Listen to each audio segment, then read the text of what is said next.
कैसे आप सब? उम्मीद करता हूँ अच्छे होंगे और अच्छे से पढ़ाई कर रहे होंगे। जैसे कि आपसे पता है बोर्ड के एग्जाम बहुत ही करीब है, लगभग सारे एग्जाम खत्म हो चुके हैं, बस मैथ का एग्जाम रह रहा है जो 11 मार्च को है, क्लास 10th का। तो क्लास 10th के लिए ये टाइम बहुत ही इंपॉर्टेंट है। मैथ पे फोकस करने की जरूरत है, मैथ को रिवीजन करने की जरूरत है, ताकि आपके नंबर जो है काफी अच्छे आ सके। तो उसी कड़ी को आगे बढ़ाते हुए, उसी क्रांतिकारी पहल को आगे बढ़ाते हुए मैं लेके आ चुका हूँ एक फिर से मोस्ट इंपॉर्टेंट सैंपल पेपर जो कि सीबीएसई ने जारी किया है। उस सैंपल पेपर को करने से आपको नॉलेज हो जाएगा, आपको आइडिया हो जाएगा कि किस प्रकार से पेपर आने वाला है और कैसे कैसे क्वेश्चंस आएंगे, कैसे अटेम्प्ट करना है, किस प्रकार से सॉल्व करना है, जिससे कि आपके पूरे नंबर आ सके बोर्ड एग्जाम में। तो टाइम वेस्ट ना करते हुए चलिए स्टार्ट करते हैं इस सैंपल पेपर को। उम्मीद करता हूं वीडियो पसंद आएगी, वीडियो को एंड तक देखेंगे और एंजॉय करेंगे। तो चलिए देखते हैं इस सैंपल पेपर में क्या है, कैसे क्वेश्चन है जो कि हमें करने चाहिए और हमारे लिए अच्छा साबित हो सकता है। तो देखिए इस सैंपल पेपर में जैसे कि सबको पता है कि सेक्शन ए में 20 क्वेश्चन होते हैं एमसीक्यू। तो फर्स्ट क्वेश्चन आप लोगों के सामने है।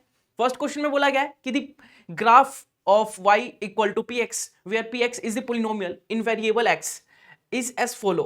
इसके बारे में बताना है कि the number of zeros of px is, zeros कितनी है इस ग्राफ को देख के आपको बताना है कि जीरोस कितनी है। तो आपको बहुत बार बताया गया था कि जीरोस क्या होते हैं, जिसे जब ग्राफ एक्स एक्सिस पे कट करता है, कोई भी ग्राफ एक्स एक्सिस को कट करता है जितने पॉइंट पे उतने जीरोस होते हैं पोलिनोमियल के।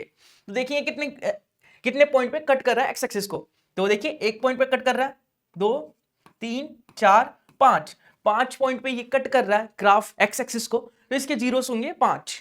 तो ऑप्शन नंबर डी में आपको 5 दे रखा है, तो ऑप्शन नंबर डी आपका करेक्ट होगा क्वेश्चन नंबर फर्स्ट के लिए। बढ़ते हैं क्वेश्चन नंबर सेकंड के लिए, क्योंकि ये बहुत ही इंपॉर्टेंट क्लास है और रिवीजन क्लास है, तो मैं आपको ज्यादा एक्सप्लेन नहीं करूंगा। मैं उम्मीद करता हूं आप सबको बेसिक से नॉलेज होगा, बेसिक पता होगा कि क्या करते हैं, कैसे करते हैं। आप इंपॉर्टेंट क्वेश्चंस के लिए आए होंगे, इंपॉर्टेंट सैंपल पेपर सॉल्व करने के लिए आए होंगे, तो मैं आपको इजी वे में और जल्दी जल्दी बताऊंगा कि किस प्रकार से सॉल्व कर सकते हैं और अपने टाइम को सेव कर सकते हैं।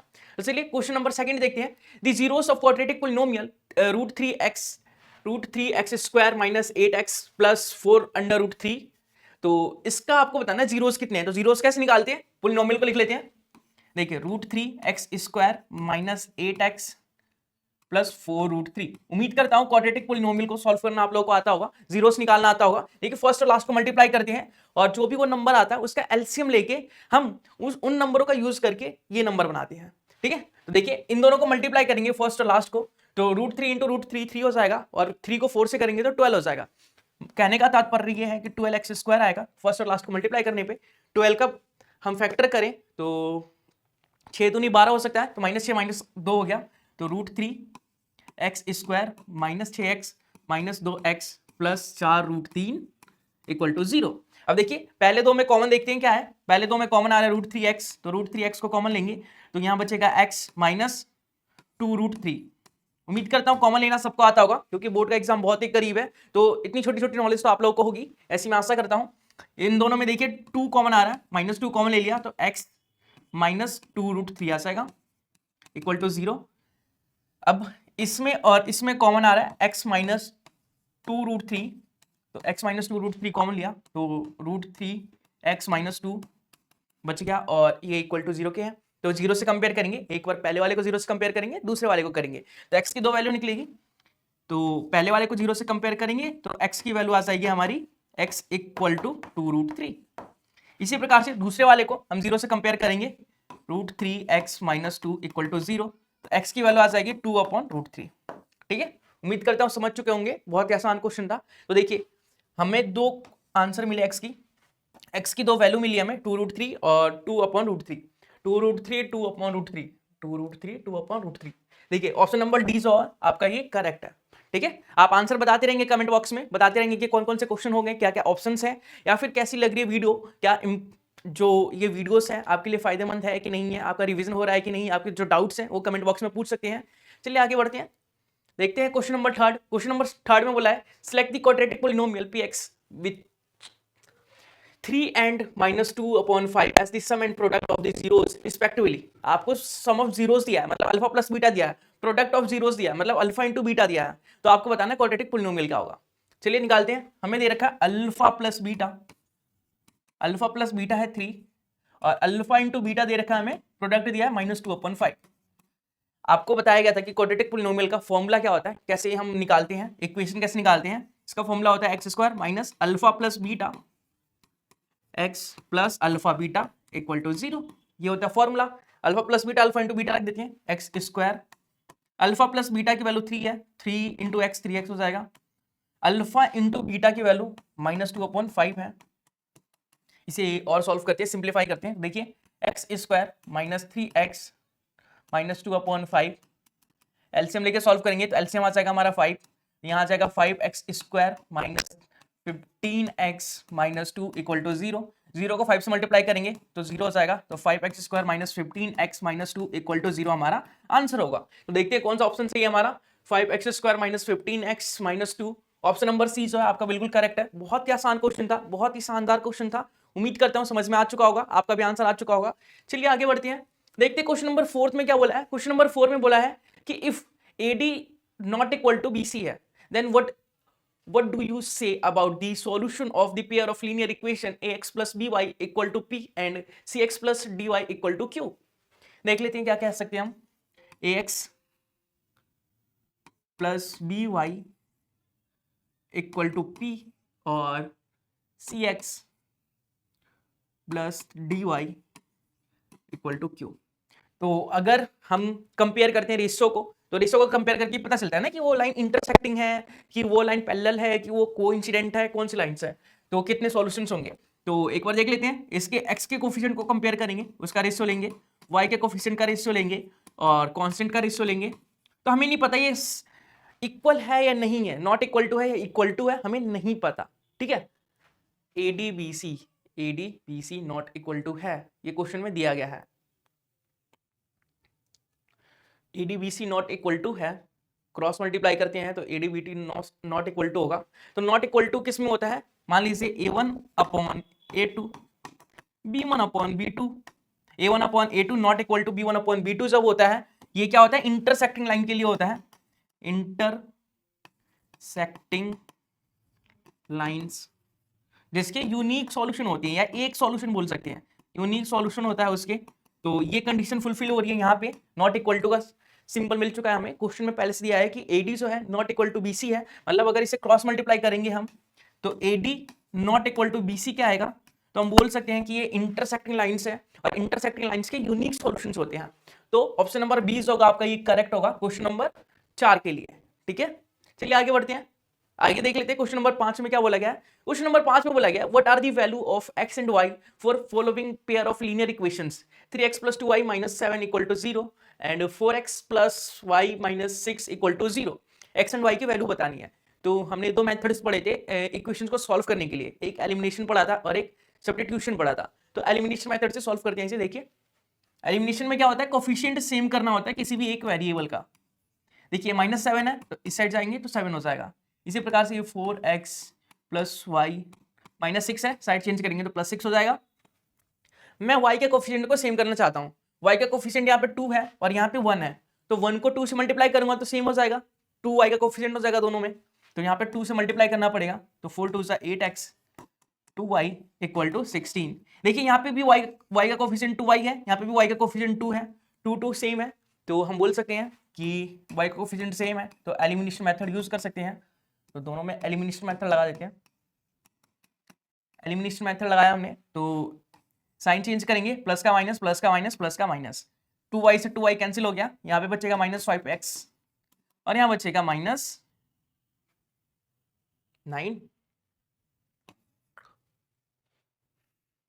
एक बार फिर से देख लेते हैं, सॉरी यहाँ पे 16 नहीं आएगा, 6 को 2 से करेंगे तो 12 आएगा, ठीक है। जल्दी जल्दी में मिस्टेक हो गई तो आप इसका ध्यान रखेंगे, आपको कमेंट बॉक्स में बताना था कि मिस्टेक हो गई है।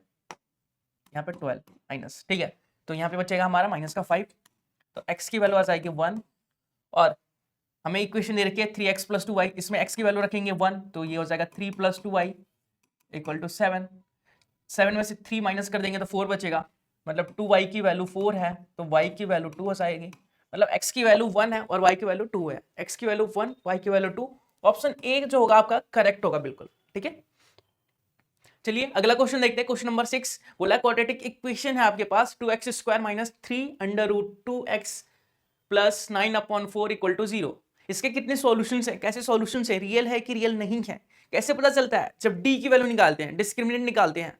तो चलिए d की वैल्यू निकालते हैं, हमें इक्वेशन दे रखी है 2x² minus 3√2x plus 9/4 equal to 0। तो a की वैल्यू 2 है हमारी, जो b है उसकी वैल्यू 3√2 है, जो c है उसकी वैल्यू 9/4 है। ठीक है, तो d निकालते हैं। d का फॉर्मूला क्या होता है? डिस्क्रिमिनेंट का फॉर्मूला होता है हमारे पास b² माइनस 4ac। तो b² b क्या है हमारा? माइनस 3√2 का होल स्क्वायर माइनस 4, a कितना हमारा 2 और c कितना हमारा 9/4। तो देखिए 4 से 4 कैंसिल हो गया, यहाँ पे आ जाएगा हमारा 3 3 जा 9, 9 2 जा 18 और यहाँ आ गया 9 2 जा 18, 18 में से 18 गया 0। जब भी आप सभी को पता होगा कि जब भी d की वैल्यू 0 होती है तो रियल एंड इक्वल रूट्स होते हैं। जब भी d की वैल्यू जो होती है वो 0 से छोटी होती है तो इसे हम बोल सकते हैं कि इमेजिनरी रूट्स है, रियल रूट्स नहीं है। और जब d की वैल्यू हमारी 0 से बड़ी होती है तो वो रियल रूट्स तो होते हैं पर डिस्टिंक्ट सॉल्यूशन निकलते हैं, मतलब x की दो वैल्यू अलग अलग निकलेगी। लेकिन हमारा क्या, d की वैल्यू 0 आ रहा है मतलब रियल रूट तो है लेकिन इक्वल भी है, x की जो दोनों वैल्यू निकलेगी वो सेम होगी। तो इसका ऑप्शन होना चाहिए आप लोगों का 2 इक्वल रूट्स। ठीक है, ऑप्शन नंबर 20 होगा, करेक्ट होगा। चलिए आगे बढ़ते हैं क्वेश्चन नंबर 7 पे। क्वेश्चन नंबर 7 देखते हैं। What is the common difference of AP is which A18 minus A14 equal to 32। तो A18 की वैल्यू दी गई है, A18 minus A14 equal to 32 दे रखा है और आपको बोला गया D की वैल्यू निकालनी है। चलिए निकालते हैं। आप सभी को पता होगा A18 को हम A+17D लिखते हैं, A18 को A+17D लिखते हैं और A14 को लिखते हैं A+13D इक्वल टू 32। ब्रैकेट लगाना ना भूले आप, क्योंकि माइनस का साइन ब्रैकेट के बाहर है तो साइन चेंज हो जाएंगे दोनों के। तो देखिए ब्रैकेट को ओपन करेंगे तो A+17D तो ये पहले से था, ब्रैकेट को ओपन किया तो -a और -13D equal to 32। Minus a से प्लस a कैंसिल आउट हो गया, 17D में से 13D गया, 4D बचा हमारे पास, यह आ गया 4D इक्वल टू 32। तो D की वैल्यू निकालेंगे 32/4, 8 चौक 32 होता है, तो D की वैल्यू आ गई 8। तो ऑप्शन नंबर ए होगा हमारा, करेक्ट होगा। बहुत ही सिंपल क्वेश्चन था, बहुत ही शानदार क्वेश्चन था। उम्मीद करता हूं आप सबने देख लिया होगा, समझ लिया होगा और अगले क्वेश्चन के लिए रेडी होंगे। तो चलिए क्वेश्चन नंबर 8 कीजिए, ये भी एपी का ही है। आपको बोला है दी nth term of AP. AP का nth टर्म क्या होगा? जब एक पूरी एपी दे रखी है आपको, तो एपी का फर्स्ट टर्म जो है, फर्स्ट टर्म एपी का ए है हमारे पास, जो कॉमन डिफरेंस है, कॉमन डिफरेंस क्या है? a2 में से a1 माइनस करेंगे, मतलब 3a में से a माइनस किया तो 2a आ गया। तो d की वैल्यू 2a है और फर्स्ट टर्म a है हमारा, तो nth टर्म निकालना मतलब an निकालना है। an क्या होता है? a plus n minus 1 into D. a की वैल्यू हमारी a है n माइनस 1 और d की वैल्यू है हमारी 2a। ब्रैकेट को ओपन करते हैं तो a plus 2an minus 2a, तो ये माइनस का 2a वो प्लस का a है तो माइनस का a हो जाएगा। तो 2an माइनस a, या फिर इसको ऐसे भी लिख सकते हैं, a कॉमन आ रहा है तो 2n minus 1, a 2n minus 1, तो a 2n minus 1 option number 20 है। देखिए आपका बिल्कुल करेक्ट है। ठीक है, तो कई बच्चे यहाँ तक छोड़ देंगे और ऑप्शन नहीं, यहाँ तक छोड़ देंगे और ऑप्शन नहीं मिलेगा तो बोलेंगे तो हमने तो गलत किया है, हमारा तो ऑप्शन ही नहीं मिल रहा। तो आपको थोड़ा सा दिमाग तो लगाना ही पड़ेगा ना कि कॉमन आ रहा है तो कॉमन ले लीजिए। देखिए यहाँ पे कॉमन आके लिख रखा है तो आप सोचेंगे कि ऑप्शन में तो है ही नहीं हमारा आंसर, तो थोड़ा कॉमन लेके देख भी सकते हैं कि आंसर ऑप्शन में मैच कर रहा है कि नहीं कर रहा। चलिए आगे बढ़ते हैं क्वेश्चन नंबर 9 की तरफ। क्वेश्चन नंबर 9 में बोला है कि triangle ABC is a equilateral triangle of side 2a, then length of one of the its altitude is. Equilateral triangle का एल्टीट्यूड क्या होता है? एल्टीट्यूड निकालने का फॉर्मूला, एल्टीट्यूड बेसिकली उस हाइट को बोलते हैं हम। ठीक है, तो इक्विलेटर में हाइट निकालने का फॉर्मूला क्या होता है? √3/2a, √3/2a। और a क्या होती है हमारी? a जो होती है वो साइड होती है। ठीक है, यहाँ पे a की जगह हम साइड भी लिख सकते हैं, इनटू साइड। तो ये होता है एल्टीट्यूड का फॉर्मूला। उम्मीद करता हूं पता होगा आप लोगों को। साइड कितनी दे रखी है? 2a, 2 इंटू a, तो 2 से 2 कैंसिल हो गया, ये हमारे पास आया a√3। ठीक है, a√3 आया h की वैल्यू, तो a√3 कहीं है क्या? a√3 ऑप्शन नंबर ए जो है आपका बिल्कुल करेक्ट है क्वेश्चन नंबर 9 के लिए। चलिए क्वेश्चन नंबर 10 देखते हैं। क्वेश्चन नंबर 10 में बोला है कि tan a equal to cot b, तो a प्लस बी की वैल्यू बतानी है। अगर आप मेरे से शुरू से पढ़ रहे हैं, मेरी वीडियोस को देखते हैं, तो आप सभी को सॉल्व करने की जरूरत ही नहीं है। ऐसे क्वेश्चन मैंने ऐसे बता रखे हैं कि देखते ही आंसर बता दें। लेकिन अगर आप सभी को नहीं पता, पहली बार वीडियो देख रहे हैं इंपॉर्टेंट क्वेश्चन की, सैम्पल पेपर की, तो चलिए मैं बताता हूँ इसको सॉल्व करने का तरीका। ऐसे बिना सॉल्व करे ही हम बता सकते हैं कि ये जो होगा ऑप्शन नंबर ए जो होगा 90 डिग्री करेक्ट होगा। कैसे होगा देखिए, tan a equal to cot b, tan a equal to cot b है, ठीक है। तो tan a को हम tan a लिखते हैं, cot b को क्या लिख सकते हैं, tan 90 माइनस थीटा।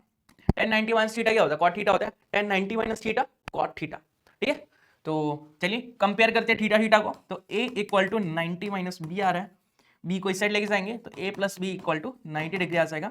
बहुत ही सिंपल क्वेश्चन था, तो ऑप्शन नंबर ए जो होगा करेक्ट होगा। ऐसे कभी भी क्वेश्चन आए तो आपको सॉल्व करने की जरूरत ही नहीं है, ऑप्शन नंबर ए जहां भी 90 डिग्री दिखे वहां सॉल्व कर दीजिए, वहां पे टिक कर दीजिए, ठीक है। चलिए आगे बढ़ते हैं, क्वेश्चन नंबर 11 की बात करते हैं। cos थीटा दे रखा है 2/5, तो 4 + 4 tan स्क्वायर थीटा। कई बच्चे क्या करेंगे, इसको दो तरीके होते हैं सॉल्व करने के। कई बच्चे करेंगे कि cos थीटा होता है b/h, तो बेस पता है, हाइपोटेनस पता है, तो परपेंडिकुलर निकालेंगे और फिर इस फॉर्मूले में रखेंगे, जो काफी टाइम वेस्ट करेगा हमारा। मैं शॉर्टकट तरीका बताता हूं आप लोगों को करने का। देखिए 4 tan स्क्वायर है, इसकी वैल्यू निकालनी है हमें, थीटा की जगह ए है, ठीक है। चलिए देखते हैं, हमें पता है कि tan स्क्वायर थीटा जो होता है sec स्क्वायर थीटा -1 के बराबर होता है, क्योंकि हम जानते हैं कि 1 + tan square theta equal to sec square theta होता है। अब हम tan स्क्वायर थीटा की वैल्यू निकालें तो +1 इधर जाके -1 हो जाएगा, तो tan square theta equal to sec square theta -1। तो चलिए इसको सॉल्व कर लेते हैं। ब्रैकेट को ओपन करेंगे तो ये 4, ब्रैकेट को ओपन करेंगे 4 sec स्क्वायर थीटा -4, तो 4 से 4 कैंसिल हो गया, 4 sec square theta. sec theta क्या होता है, cos थीटा का उल्टा sec थीटा होता है, तो cos थीटा का उल्टा करेंगे, ये 2/5 है तो 5/2 हो जाएगा, 5/2, और इसका होल स्क्वायर है, तो ये 4 था, 5 का स्क्वायर 25, 2 का स्क्वायर 4, 4 से 4 कैंसिल हो गया, 25 हमारा आंसर आ गया। बहुत सिंपल क्वेश्चन था। आप दूसरे तरीके से भी कर सकते थे कि ये 2/5 cos थीटा है जो कि b/h होता है, एक ट्रायंगल बनाएंगे जिसका बेस 2 है और h जो है 5 है, तो परपेंडिकुलर निकालेंगे पाइथागोरस को यूज करके, फिर उसमें रखेंगे, सॉल्व करेंगे, एलसीएम लेंगे, फिर बहुत दिक्कत होगी, बहुत टाइम वेस्ट होगा। ऐसे कर सकते हैं, बहुत ही जल्दी हो सकता है। तो हमारा ऑप्शन आया 25 ऑप्शन नंबर डी में बिल्कुल करेक्ट है। तो क्वेश्चन नंबर 11 के लिए ऑप्शन नंबर डी जो है आपका करेक्ट आंसर है, ठीक है। आगे बढ़ते हैं, देखिए question number 12, if the angle of depression of an object from 75 meter height of the tower 30 degree, then the distance of the object from the tower is। अच्छा, आपको बोला है कि the angle of depression of the object from the 75 meter height of the tower, एक 75 metre height of the tower है, tower की height 75 metre है, एक टावर है 75 मीटर ऊंचा, ठीक है। अगर उससे हम कुछ देख रहे हैं, मान लीजिए इस टावर पे कोई बच्चा है, कोई आदमी है, कोई बंदा है, वो खड़ा है देख रहा है कुछ, तो यहां से एंगल ऑफ डिप्रेशन बनेगा हमारा कितना, एंगल ऑफ डिप्रेशन बनेगा 30 डिग्री का। तो एंगल ऑफ डिप्रेशन 30 डिग्री का बनेगा, देखिए कुछ इस प्रकार से यहाँ पे 30 डिग्री का एंगल बनेगा, तो 30 डिग्री का एंगल बन गया, ठीक है। आपको बोला distance of the object from the tower is, तो मान लीजिए ये कोई ऑब्जेक्ट है, इसको देख रहा है टावर के ऊपर से कोई बंदा, ठीक है। मान लीजिए आप अपने छत पे खड़े हैं, छत पर से रोड पे चलती हुई गाड़ियों को देख रहे हैं, यहाँ पे एक कार है, ऐसा हम मान सकते हैं, यहाँ पे एक कार है, ठीक है। तो इसको देख रहे हैं आप, तो आपका एंगल ऑफ डिप्रेशन बन रहा है, तो पता है आपको कि हॉरिजॉन्टल लाइन है, तो ये 30 है तो ये भी 30 हो जाएगा, ठीक है। अब देखिए आपको बताना है कि यहाँ से यहाँ तक का डिस्टेंस क्या है, तो इस ट्रायंगल का यूज करेंगे हम। इस ट्रायंगल में क्या यूज करेंगे, ये P है, B निकालना है हमें, P और B का रिलेशन क्या होता है, tan थीटा का होता है, तो tan थीटा यूज करेंगे। tan थीटा की जगह 30 डिग्री है, जो tan 30 equal to P, perpendicular 75 है और बेस है हमारा कुछ नहीं, तो क्वेश्चन मार्क, ठीक है। ये हो गया 30 डिग्री, तो 30 डिग्री होता है 1/√3, 75 अपॉन क्वेश्चन मार्क, तो क्रॉस मल्टीप्लाई करेंगे तो क्वेश्चन मार्क की जो वैल्यू है वो 75√3 मीटर आ जाएगी।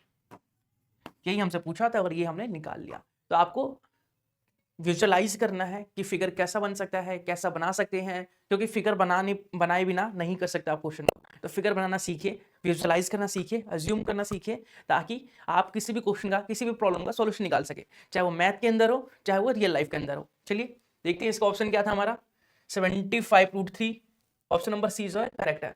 चलिए क्वेश्चन नंबर 13 की बात करते हैं। क्वेश्चन नंबर 13 में क्या बोला है, from an external point P, tangent PA and PV are the draw to a circle with the centre O, if CD is the length of the circle at the point E and PA 14 centimetre है, तो the perimeter of the PCD is. देखिए आप अगर इसका figure नहीं बनाएंगे तो आपको समझ में नहीं आएगा क्या है, मुझे भी समझ नहीं आया क्या है, तो एक एक लाइन पढ़ेंगे और फिगर बनाएंगे। आपको बोला है from external point P, external point एक सर्कल है हमारे पास, उसका एक्सटर्नल पॉइंट कोई बाहर पॉइंट P है, उससे दो टेंजेंट जा रही है सर्कल पे PA और PB, PA और PB, ये A है और ये B है। चलिए कोई दिक्कत की बात नहीं है। इसने बोला है कि सेंटर सर्कल का O है, तो सर्कल का सेंटर O मान लिया हमने, ठीक है। If CD is the tangent to the circle at the point E, देखिए मान लीजिए ये जो CD है वो टेंजेंट है, ये C और ये D सर्कल पे टेंजेंट है, टच कर रही है E पॉइंट पे, ओके। और PA की लेंथ दे रखी है आपको, PA की लेंथ, टेंजेंट की लेंथ दे रखी है 14 सेंटीमीटर, तो PB की लेंथ भी 14 होगी, ठीक है। PA की लेंथ 14 है तो PB की लेंथ भी 14 होगी, ठीक है। अब हमें पता है कि अगर C को एक्सटर्नल पॉइंट माने तो CA इक्वल टू CE हो जाएगा बाय 10.2 थ्योरम। इसी प्रकार से ये DE, D को अगर एक्सटर्नल पॉइंट माने तो DE या फिर DB कुछ भी लिख सकते हैं, DE इक्वल टू होगा DB के, ठीक है। तो चलिए देखते हैं क्या हो सकता है, हम क्या कर सकते हैं इसमें।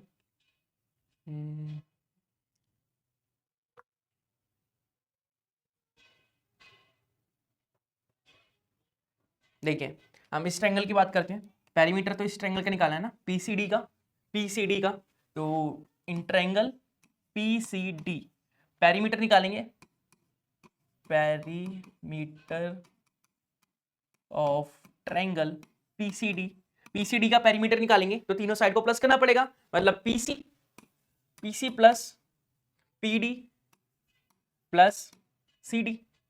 उस ट्रायंगल के तीनों साइड को प्लस करेंगे तभी तो पेरीमीटर आएगा। पेरीमीटर क्या होता है, तीनों साइड का सम होता है, किसी भी ट्रायंगल में तीनों साइड का सम पेरीमीटर कहलाता है। तो इन तीनों साइड को सम कर दिया हमने।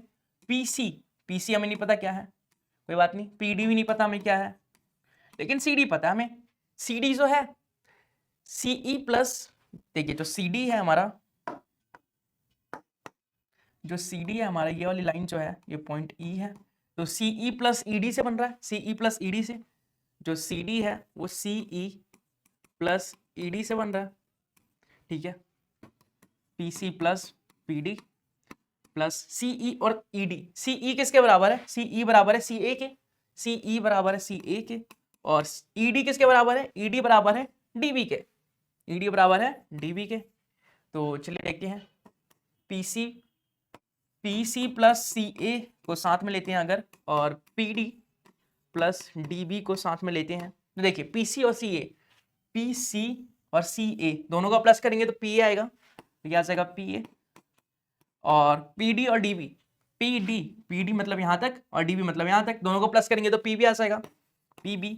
और PA है हमारा 14 सेंटीमीटर, 14 है ना, 14 सेंटीमीटर, और PB 14 सेंटीमीटर है, तो 14 प्लस 14 होता है 28 सेंटीमीटर।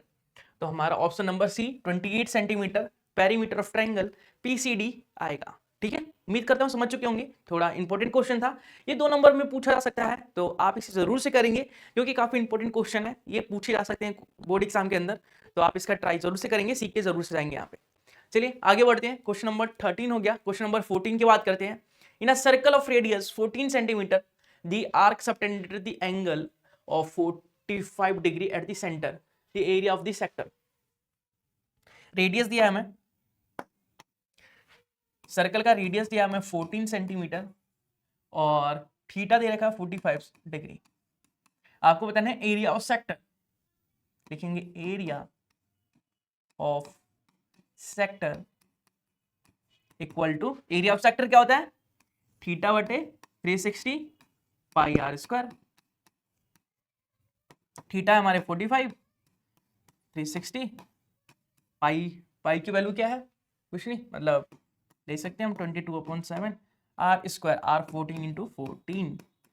देखिए 7 2 ज़ा 14 होता है, ठीक है, 2 से अगर काटते हैं 18, और इसे अगर हम 2 से काटे तो 7 आएगा, इसे 2 से काटे तो 90 आ जाएगा, 45 दूनी 90, 2 से काटे तो 11, तो 11 इंटू 7 कितना होता है 77। 77 सेंटीमीटर में था, मीटर में था, सेंटीमीटर, तो 77 सेंटीमीटर स्क्वायर होगा हमारा आंसर। तो ऑप्शन नंबर सी होगा, बिल्कुल करेक्ट होगा, क्योंकि हम एरिया निकाल रहे हैं तो एरिया हमेशा स्क्वायर में आता है। ठीक है, बहुत ही सिंपल क्वेश्चन था, बस एरिया ऑफ सेक्टर आपको पता होना चाहिए कि क्या होता है। चलिए क्वेश्चन नंबर 15 की बात करते हैं। क्वेश्चन नंबर 15 में बोला है कि if the radius of sphere is increase by 100%, the volume of the corresponding sphere is increase by कितना। बहुत ही सिंपल क्वेश्चन है। देखिए पहले स्फीयर का रेडियस मान लेते हैं आर था, तो स्फीयर का रेडियस आर था, ठीक है, तो वॉल्यूम निकालते हैं स्फीयर का। पहले स्फीयर का वॉल्यूम था हमारा 4/3 पाई आर क्यूब, क्योंकि पहले स्फीयर का रेडियस जो था वो आर था, रेडियस को हमने आर ही माना। अब 100% इंक्रीज होने का मतलब क्या, कि आर था तो आर और इंक्रीज हो गया, आर प्लस आर 2r हो गया, ठीक है, तो रेडियस अब आर की जगह 2r हो गया, तो उसका वॉल्यूम क्या हो जाएगा 4/3 पाई आर क्यूब, मतलब 2r का क्यूब। देखिए 4/3 से 4/3 पाई से पाई कैंसिल हो गया, ये 2r का क्यूब करेंगे तो 8r क्यूब आ जाएगा, और ये नीचे r क्यूब था, r क्यूब से r क्यूब भी कैंसिल हो गया, तो ये 8 आया हमारा आंसर। लेकिन परसेंटेज में आंसर पूछा है कि कितने परसेंट इंक्रीज होगा, परसेंटेज में नंबर को चेंज करने के लिए 100 से मल्टीप्लाई करते हैं, तो ये आ जाएगा हमारा 800%। ठीक है, बहुत ही सिंपल क्वेश्चन था, तो ऑप्शन नंबर डी होगा आपका करेक्ट होगा। चलिए आगे बढ़ते हैं, अगला क्वेश्चन देख लेते हैं। क्वेश्चन नंबर 16, इसमें बोला है कि एक्स बार का मतलब होता है मीन, ए का मतलब होता है अज्यूम मीन, और डी आई का मतलब क्या होता है कि एक्स आई में से जब ए को हम माइनस करते हैं तो वो चीज होती है। ठीक है, finding the mean of group data, DISR derivation of. बहुत सिंपल क्वेश्चन है, इसको बताने की जरूरत नहीं है, उम्मीद करता हूं सबको पता होगा। इसका आंसर क्या होना चाहिए, ऑप्शन नंबर ए होगा। बहुत ही सिंपल क्वेश्चन है, एक्सप्लेन करने की जरूरत नहीं है इसमें। आगे बढ़ते हैं, क्वेश्चन नंबर 17 को देखते हैं। ये a pair of dice is throw once, एक डाइस के पेयर को, मतलब दो डाइस को एक बार उछाला गया, तो क्वेश्चन पूछा गया what is the probability of getting a doublet. Doublet का मतलब क्या होता है कि डबल नंबर आए। जैसे देखिए हमने डाइस को उछाला तो पहले डाइस पे भी 1 आया, दूसरे डाइस पे भी 1 आया, पहले डाइस पे 2 आया, दूसरे पे 2 आया, पहले पे 3 आया, दूसरे पे 3 आया, 4 4 5 5 और 6 6, ये होता है हमारा डबलेट। इसके अलावा कुछ नहीं हो सकता। चाहे तो आप सैंपल स्पेस बनाइए, आपको सिखाया गया था कि सैंपल स्पेस कैसे बनाते हैं, दो डाइस का सैंपल स्पेस बनाइए और चेक कीजिए क्या इसके अलावा कोई नंबर है, तो आप पाएंगे कि नहीं है। तो कितने नंबर है ये, फेवरेबल आउटकम्स हो गए 6 हमारे, फेवरेबल आउटकम्स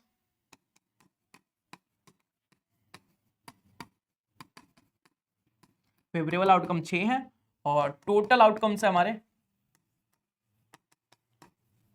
टोटल आउटकम्स हमारे 36। दो डाइस को उछाला है ना, 36, ठीक है, किसी भी डाइस को उछालते हैं ना टोटल आउटकम्स होता है। जैसे एक डाइस को उछाला तो 6 की पावर 1 6, दो डाइस को उछाला 6 की पावर 2 36, तीन डाइस को उछाला 6 की पावर क्यूब, चार डाइस को उछाला 6 की पावर 4, ऐसे हम निकालते हैं टोटल नंबर ऑफ आउटकम्स। ठीक है, शॉर्ट फॉर्म होता है इसका, शॉर्टकट तरीका होता है।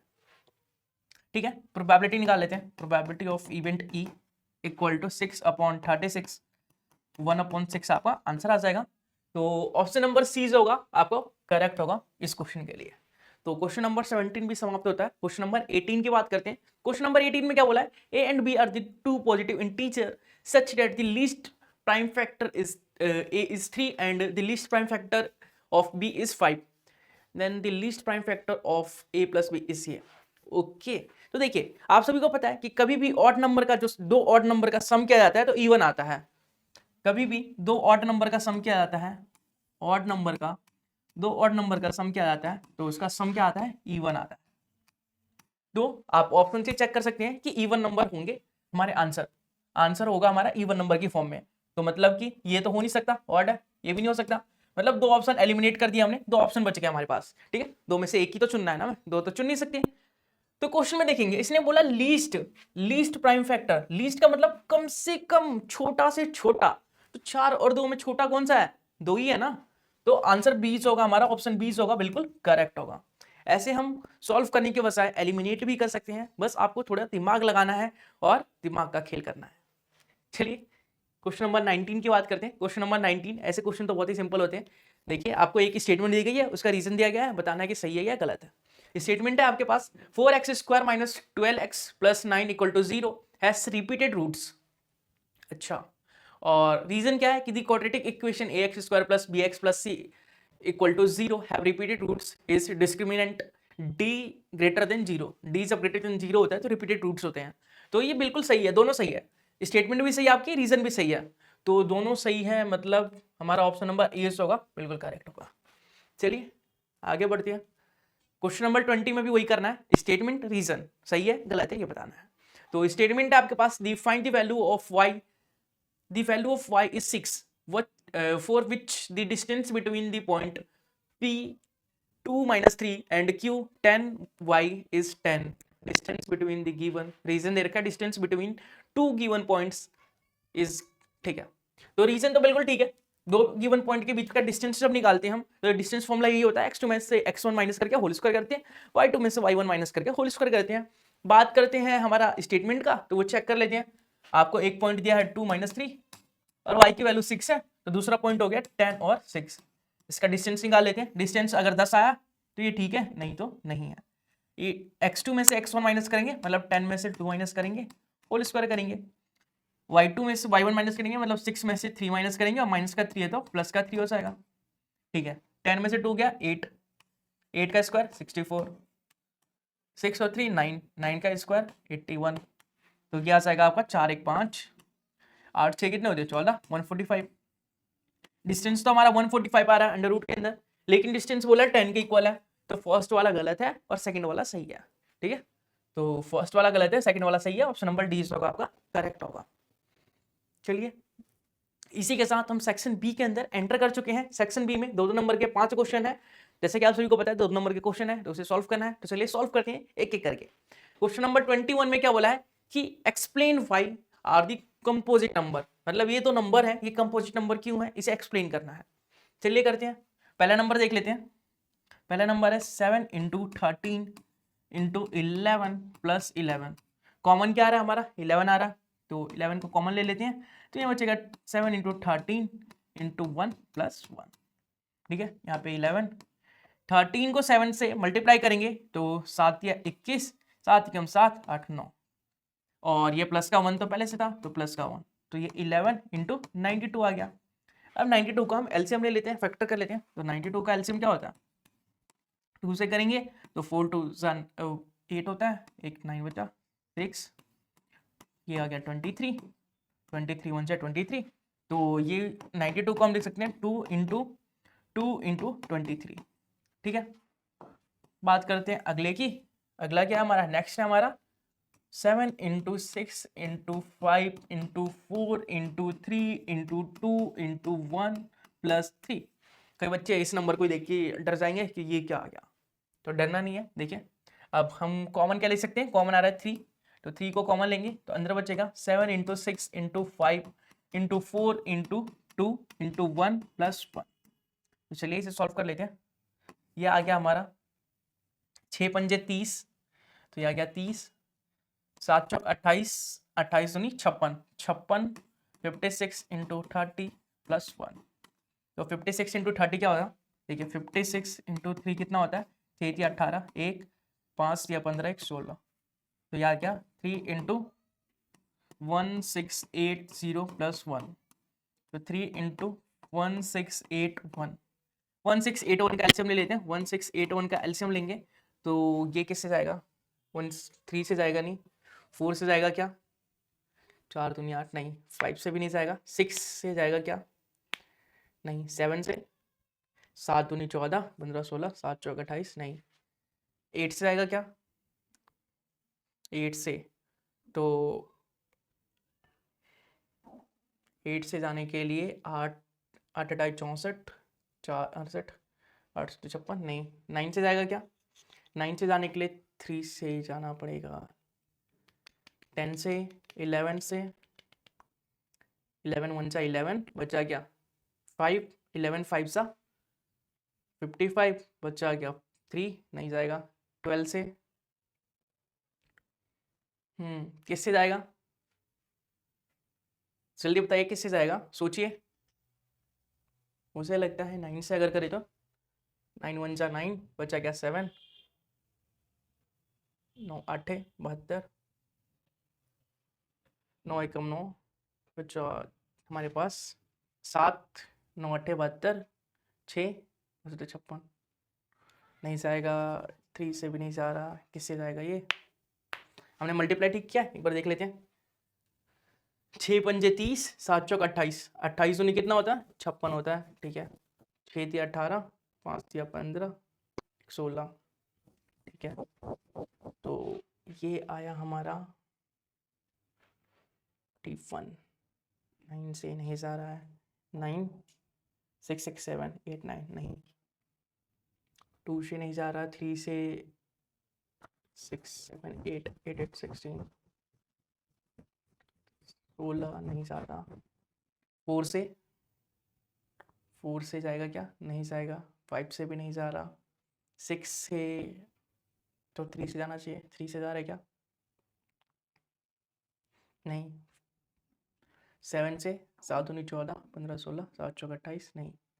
तो देखते हैं इसे, लास्ट में देखेंगे कि इसमें क्या कर सकते हैं, अभी इसके स्किप करते हैं, ठीक है।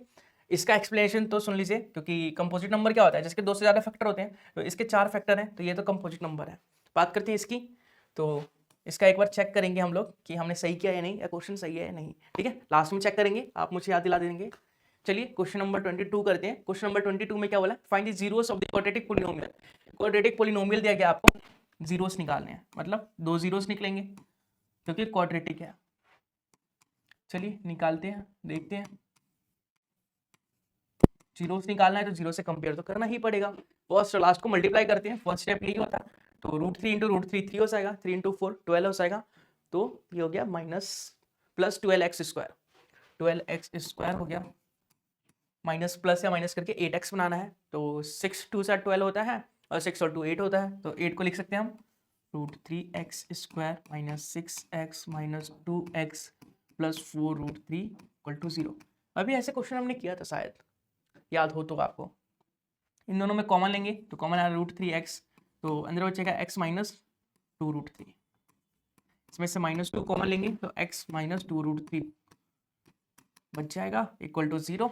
तो इन दोनों में कॉमन आ रहा है हमारा x माइनस 2 √3, बचेगा हमारा √3 माइनस 2 इक्वल टू 0। 0 से कंपेयर करेंगे तो x की वैल्यू 2 √3 आ जाएगी, और दूसरी बार आएगी हमारी x की वैल्यू 2/√3।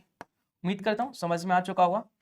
x की वैल्यू निकाली थी, find the zeros of the quadratic polynomial, तो जीरो से आ गया हमारा अल्फा आ गया 2 √3 और बीटा आ गया 2/√3, ठीक है। चलिए आगे बढ़ते हैं। अगला क्वेश्चन, इसी क्वेश्चन का अथवा वाला पार्ट, और वाला पार्ट, ऑप्शन वाला पार्ट। ऑप्शन वाले पार्ट में बोला है find the quadratic polynomial the sum and product of whose zeros are 6 and 9 respectively, hence find the zeros, find the zeros. Okay, तो क्वाड्रेटिक पॉलिनोमियल निकाल लेते हैं। पहले सम दे रखा है, अल्फा प्लस बीटा दे रखा है 6, और अल्फा इंटू बीटा दिया है, अल्फा इंटू बीटा दिया है 9।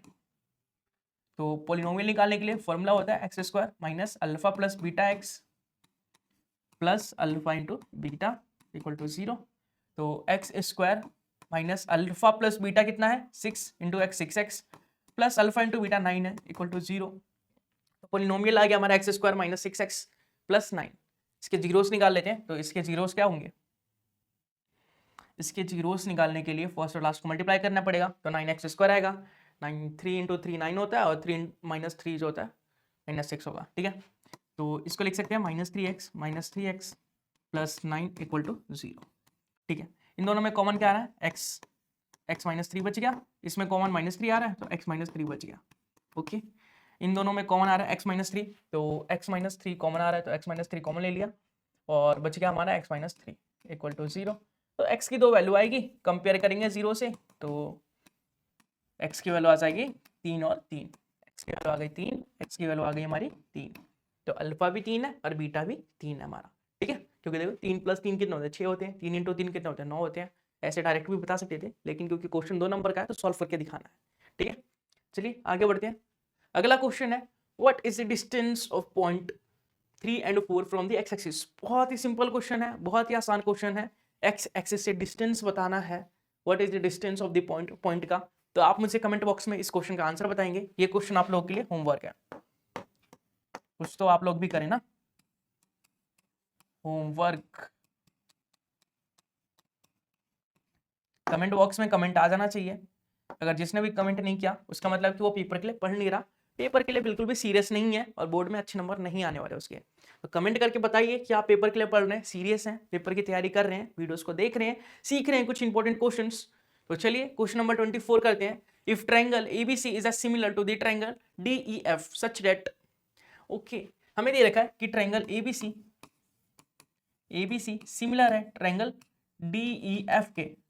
जब ट्रायंगल सिमिलर होता है तो उसके जो करस्पॉन्डिंग साइड्स के रेशियो होते हैं वो बराबर होते हैं। तो करस्पॉन्डिंग साइड्स के रेशियो क्या होंगे, जैसे A B upon D E equal to B C upon E F equal to A C upon D F. ठीक है, तो किसी दो को कंपेयर करेंगे हम जिसकी वैल्यूज हमें दे रखी है, बी सी की वैल्यू दी है और डी ई की वैल्यू दी है, मतलब इन दोनों को कंपेयर कर सकते हैं। तो इन दोनों को कंपेयर करेंगे तो ए बी की जगह ए बी रखेंगे क्योंकि ए बी की वैल्यू नहीं पता हमें, डी की वैल्यू 2ab के बराबर है तो 2ab लिख देंगे यहाँ पे। बात करते हैं BC की वैल्यू तो 8 है तो BC की वैल्यू 8 हो जाएगी। EF की वैल्यू हमें फाइंड करनी है। देखिए AB से AB कैंसिल हो गया तो 1/2 इक्वल टू 8/EF आ गया। क्रॉस मल्टीप्लाई करेंगे तो ये आ जाएगा EF इक्वल टू 8 इंटू 2, तो EF की वैल्यू आ जाएगी हमारी 16। EF निकालना था, मैं EF की वैल्यू आ गई 16, तो 16 सेंटीमीटर हमारा EF होगा।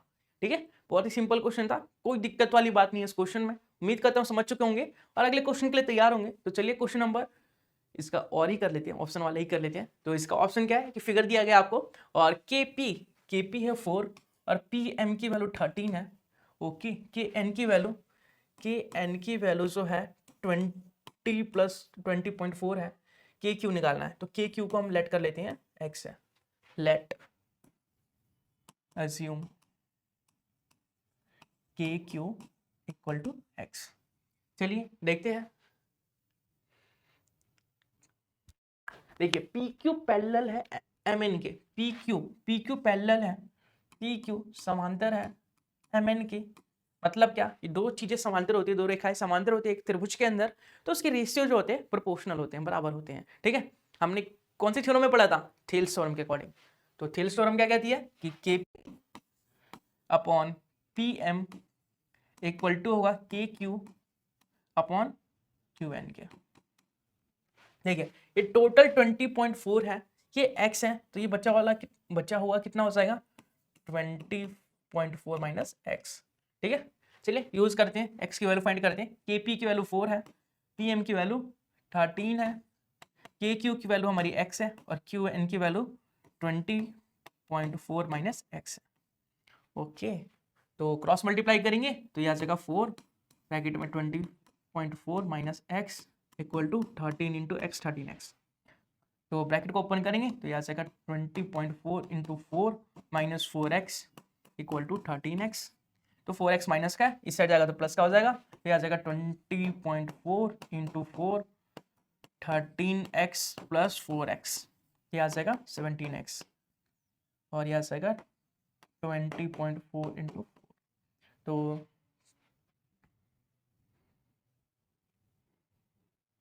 तो चलिए 4 से मल्टीप्लाई करते हैं, 4 चौक 16, 1 और 0 से करेंगे तो मतलब ये 0 ही हो गया। ठीक है, और 4 दूनी 8, ठीक है, 8 से 16.1 के बाद तो 81.6 17x की वैल्यू। तो 17x की वैल्यू हमारी 81.6 है, तो x की वैल्यू आ जाएगी 81.6 अपॉन 17। पॉइंट को कैंसिल करेंगे तो 10 आ जाएगा, 17 से कैंसिल करेंगे 17 दूनी 34, 17 51, 17 चौके 68, 17 पंजे 85 होता है, तो 17 चौके 68 4 से जाएगा। 81 में से 68 माइनस करेंगे तो ये आ जाएगा 8 9 10 11 3, ये हो गया 7 7 में से 13, ये 6 है। तो 17 पंजे 17 सत्ते कितने होते हैं, 17 इंटू 7 कितने होते हैं, 7 7 49, 7 4 11 120, 17 न्यू कितने होता है 9 7 63, 9 एकम 9 और 9 और 5 कितने होते हैं 9 6 15 होते हैं, मतलब 8 से जाएगा। तो 17 अट्ठे कितना होता है? 17 इंटू 8, 17 इंटू 8, तो 8 सत्ते 56, 8 कम 8, 8 और 4 कितने होते हैं? 8 4 सॉरी 8 और 5 14, 13 सॉरी 8 5 13, यही चाहिए था ना? हाँ तो 5 से जा रहा है, और जबकि पॉइंट हटाया था 4.5, आंसर होगा हमारी एक्स की वैल्यू। एक्स की वैल्यू आ गई 4.5, तो एक्स की वैल्यू ही फाइंड करनी थी हमें, 4.5 इसका आंसर होगा। उम्मीद करता हूँ समझ चुके होंगे और समझ में आ चुका होगा। अगला क्वेश्चन देख लेते हैं। अगला क्वेश्चन क्या है हमारे पास? अगला क्वेश्चन है हमारे पास 25।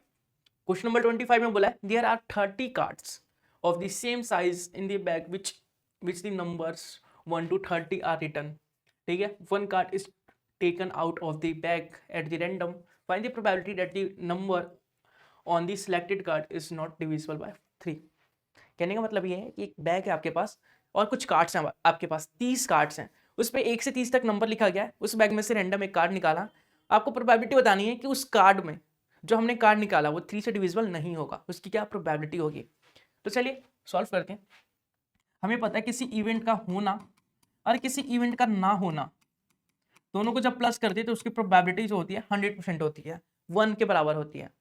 तो हम ई को मानते हैं, ई जो है लेट कर लेते हैं, ई जो है हमारा वो नंबर डिविजिबल बाय 3, वो नंबर जो डिविजिबल बाय 3 है, 3 से डिविजिबल है वो वाले नंबर्स। तो कौन कौन से नंबर्स हो जाएंगे हमारे 3 से डिविजिबल वाले? 1 से 30 के बीच में, 30 कार्ड है ना, 1 से 30 के बीच में 3 6 3 3 9 3 6 12 3 5 से 15 3 6 18 3 7 21 3 8 24 3 9 27 और 3 दैया 30। बीच में तो नहीं बोला ना? नहीं, 1 से 30 तक नंबर है। ओके, तो आपके कितने नंबर हो गए 3 से डिविजिबल वाले? 1 2 3 4 5 6 7 8 9 10, 10 नंबर हो गए 3 से डिविजिबल वाले। तो पी ई की वैल्यू निकालेंगे तो फेवरेबल आउटकम्स हो गए 10 और टोटल आउटकम्स 30 है हमारे पास, तो 1/3 आ गया आंसर। ठीक है, लेकिन ये आंसर नहीं निकालना, ये 3 से डिविजिबल वाले हैं, 3 से डिविजिबल नहीं वाले कौन से हैं? तो पी ई डैश की वैल्यू निकालेंगे हम, कैसे? 1 माइनस पी ई, और पी ई है हमारा 1/3, तो 2/3 हमारा आंसर होगा। मतलब वो नंबर्स जो 3 से डिविजिबल नहीं है उसकी प्रोबेबिलिटी 2/3 होगी। ठीक है, उम्मीद करता हूँ समझ चुके होंगे। या फिर आप ऐसे भी कर सकते हैं, 1 से 30 तक नंबर लिखें, वो जो 3 से डिविजिबल नहीं है उन नंबर को काउंट करें और टोटल से डिवाइड करें, तो वैसे भी आ सकता है। लेकिन वो जो मेथड है वो काफ़ी लंबा हो जाएगा, तो उससे ना करके, उससे बचने के लिए आप ऐसे शॉर्टकट तरीके भी लगा सकते हैं। ये शॉर्टकट मेथड है, शॉर्टकट मेथड। आंसर सेम आएगा पर टाइम सेव इससे हो जाएगा आपका। ठीक है, आपको बेसिकली टाइम सेव ही करना होता है एग्जाम के अंदर। चलिए अगला क्वेश्चन देखते हैं। अगला क्वेश्चन आपके सामने है, सेक्शन सी में हम एंटर कर चुके हैं। सेक्शन सी में कुल 6 क्वेश्चंस हैं और 3-3 नंबर के हैं। तो चलिए क्वेश्चन नंबर 26 से स्टार्ट करते हैं। क्वेश्चन नंबर 26 में बोला है given that √5 is rational, prove that 2√5 - 3 is the irrational number. Sorry, ये इरेशनल है तो ये भी इरेशनल होगा, प्रूव करना है। चलिए लेट अस अज्यूम करते हैं, let us assume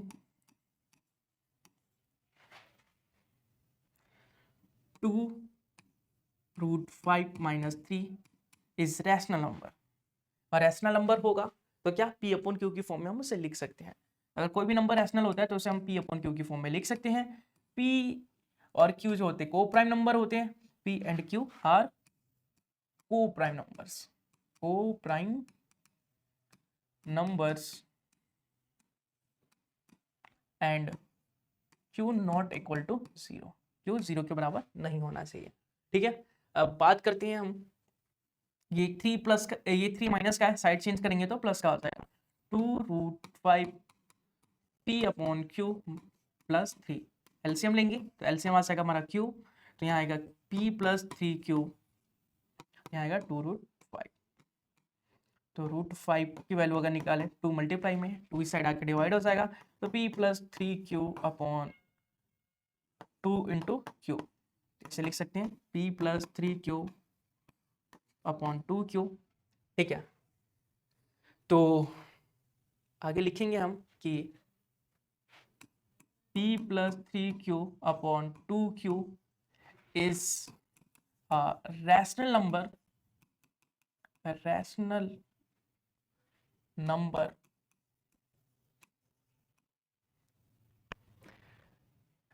p and p plus 3q upon 2q is a rational number, but as we know that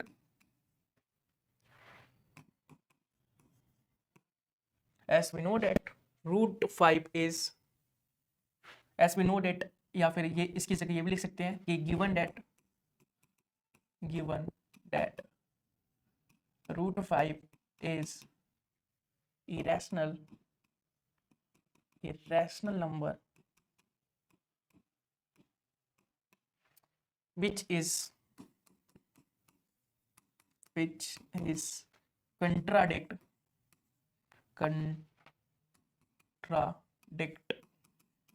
the fact, therefore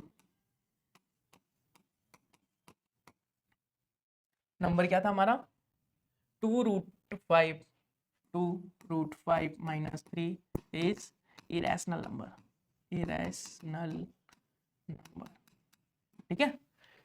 क्या लिखा हमने कि जो p plus 3q upon 2q है वो एक रैशनल नंबर है क्योंकि p upon q की फॉर्म में है, ठीक है। लेकिन हमें पता है कि रूट 5 जो है एक इरेशनल नंबर है, या फिर हमें गिवन है क्वेश्चन में कि रूट 5 है, ये एक इरेशनल नंबर है। तो इरेशनल नंबर रैशनल नंबर दोनों इक्वल तो हो नहीं सकते, तो हमारे फैक्ट्स को कंट्राडिक्ट कर रहे हैं, गलत कर रहे हैं, विरोधाभास प्रूफ हो रहा है। क्यों? क्योंकि हमने पहले अज्यूम किया था कि ये जो पूरा नंबर है वो एक रैशनल नंबर है, पहले अज्यूम किया था, तो अज्यूम ही गलत किया था हमने।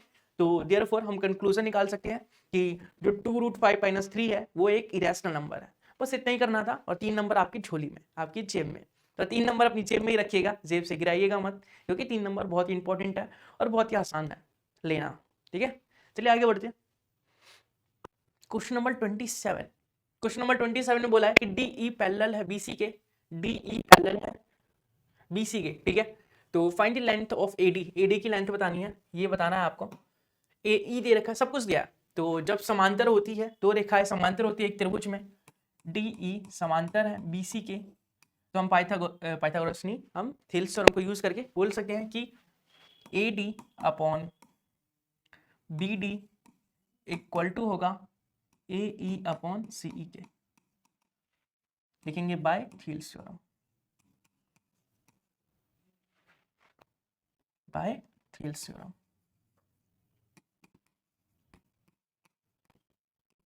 तो थेल्स थ्योरम के अकॉर्डिंग हम बोल सकते हैं। तो देखिए AD हमें नहीं पता, AD निकालना है, तो AD को AD रखेंगे।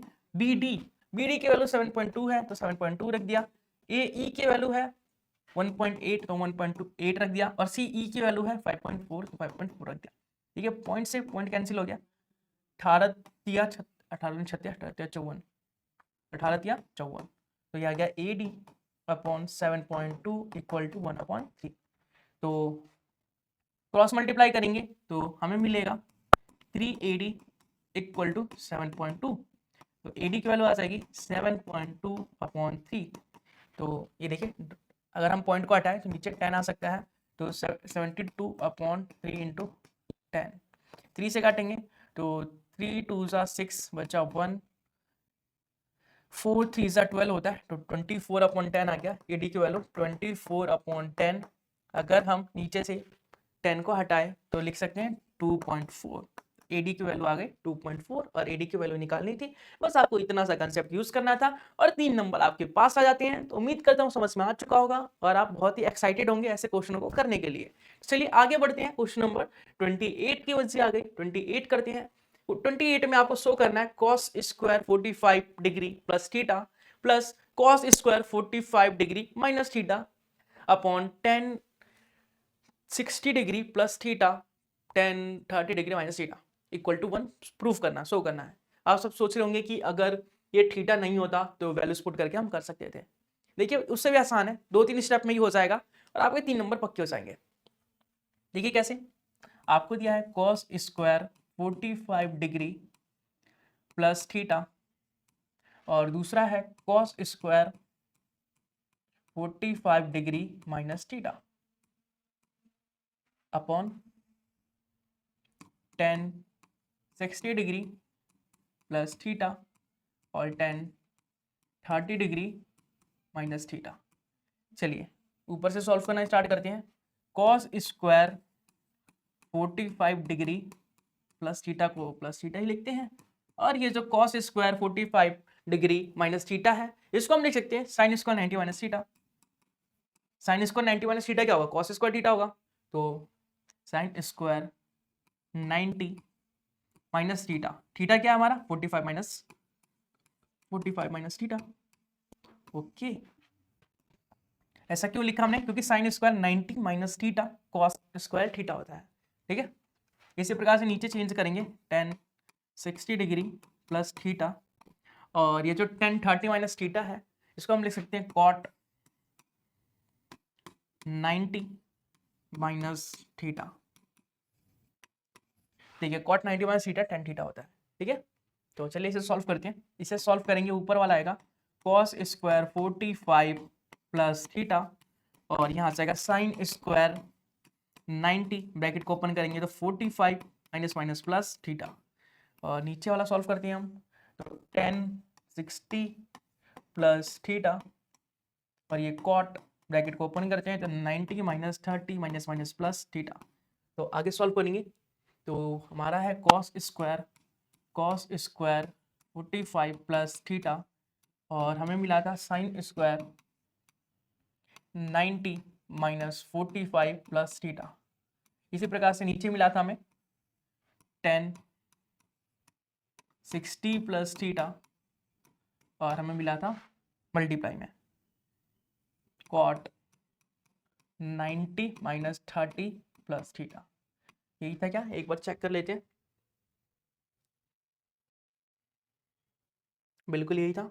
चलिए आगे बढ़ते हैं, आगे देखते हैं। देखिए कॉस स्क्वायर 45 को कॉस स्क्वायर 45 प्लस थीटा को 45 प्लस थीटा लिखते हैं, और sine square 90 minus theta, sine square 90 में से 45 माइनस करेंगे तो 45 प्लस थीटा आएगा।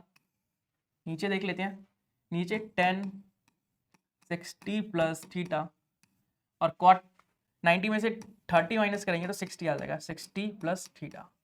ठीक है, तो देखिए sine square theta plus cos square theta, ऊपर 1 बन गया, और नीचे देखिए tan 60 प्लस थीटा, और हमें पता है कॉट जो होता है 1/tan थीटा होता है, तो tan 60 प्लस थीटा, तो इससे ये कैंसिल हो गया, तो नीचे मिलेगा हमें 1/1 होता है, तो हेंस प्रूव्ड।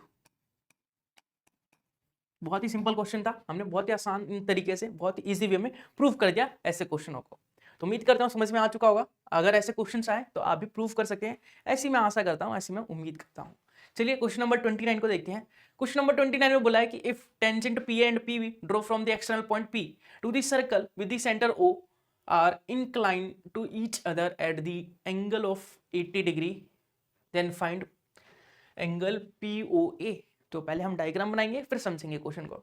डायग्राम बनाते हैं। देखिए आपको बोला एक सर्कल है, आपके पास एक सर्कल है, सेंटर O है, जिसका एक्सटर्नल पॉइंट क्या है, एक्सटर्नल पॉइंट P है, एक्सटर्नल पॉइंट P है कोई, इससे हमारी दो टेंजेंट्स आ रही है, एक और ये दूसरी गई।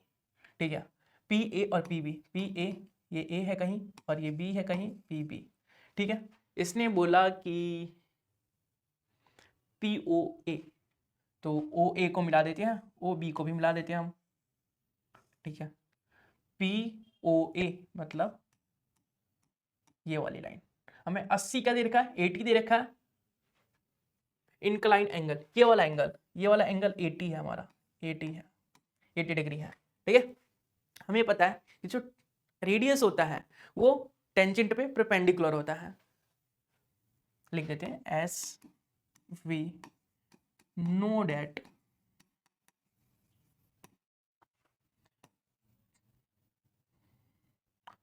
OB is perpendicular to PB and OA is perpendicular to PA। ठीक है, ये हमें पता है, हम जानते हैं। ठीक है, तो ये 90 डिग्री का हो गया एंगल, ये 90 डिग्री का हो गया। तो इन कोऑर्डिनेटर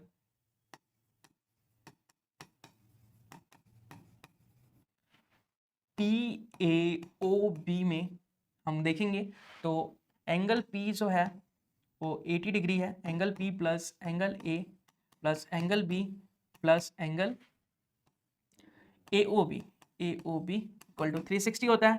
चतुर्भुज के चारों कोणों का योग 360 होता है, यही हमने लिखा है। एंगल पी हमारा 80 है, एंगल ए जो है हमारा 90 है, एंगल बी हमारा 90 है, और एंगल ए वो बी हमें नहीं पता। तो 360 देखिए, 90 और 90 180 होता है, 180 और 80 कितने होते हैं? 180 और 80 हो गए आपके 260। ठीक है, ये आ गया आपके 260 plus A O B equal to 360। तो एंगल ए ओ बी की वैल्यू क्या आ गई? एंगल ए ओ बी की वैल्यू आ गई 360 माइनस 260। तो ए ओ बी की वैल्यू आ गई 100। ए ओ बी का मतलब ये वाला एंगल हमारा, ये वाला एंगल हमारा 100 आ गया। लेकिन ये हमने मीडियन की जगह ये लाइन खींची थी, तो लाइन डिवाइड कर रहा है एंगल्स को, मतलब ये वाला एंगल के बराबर होगा। ये ऊपर वाला 40, ये नीचे वाला 40। ये 100 है तो ऊपर वाला 50, नीचे वाला 50। तो हम लिख सकते हैं कि जो एंगल ए ओ बी है, A O B equal to होगा एंगल पी ओ ए। हमें निकालना है क्या? P O A, P O A plus angle ये दूसरा वाला P O B, P O B. और हमें पता है ये दोनों इक्वल है। एंगल ए ओ बी कितना है? 100 है।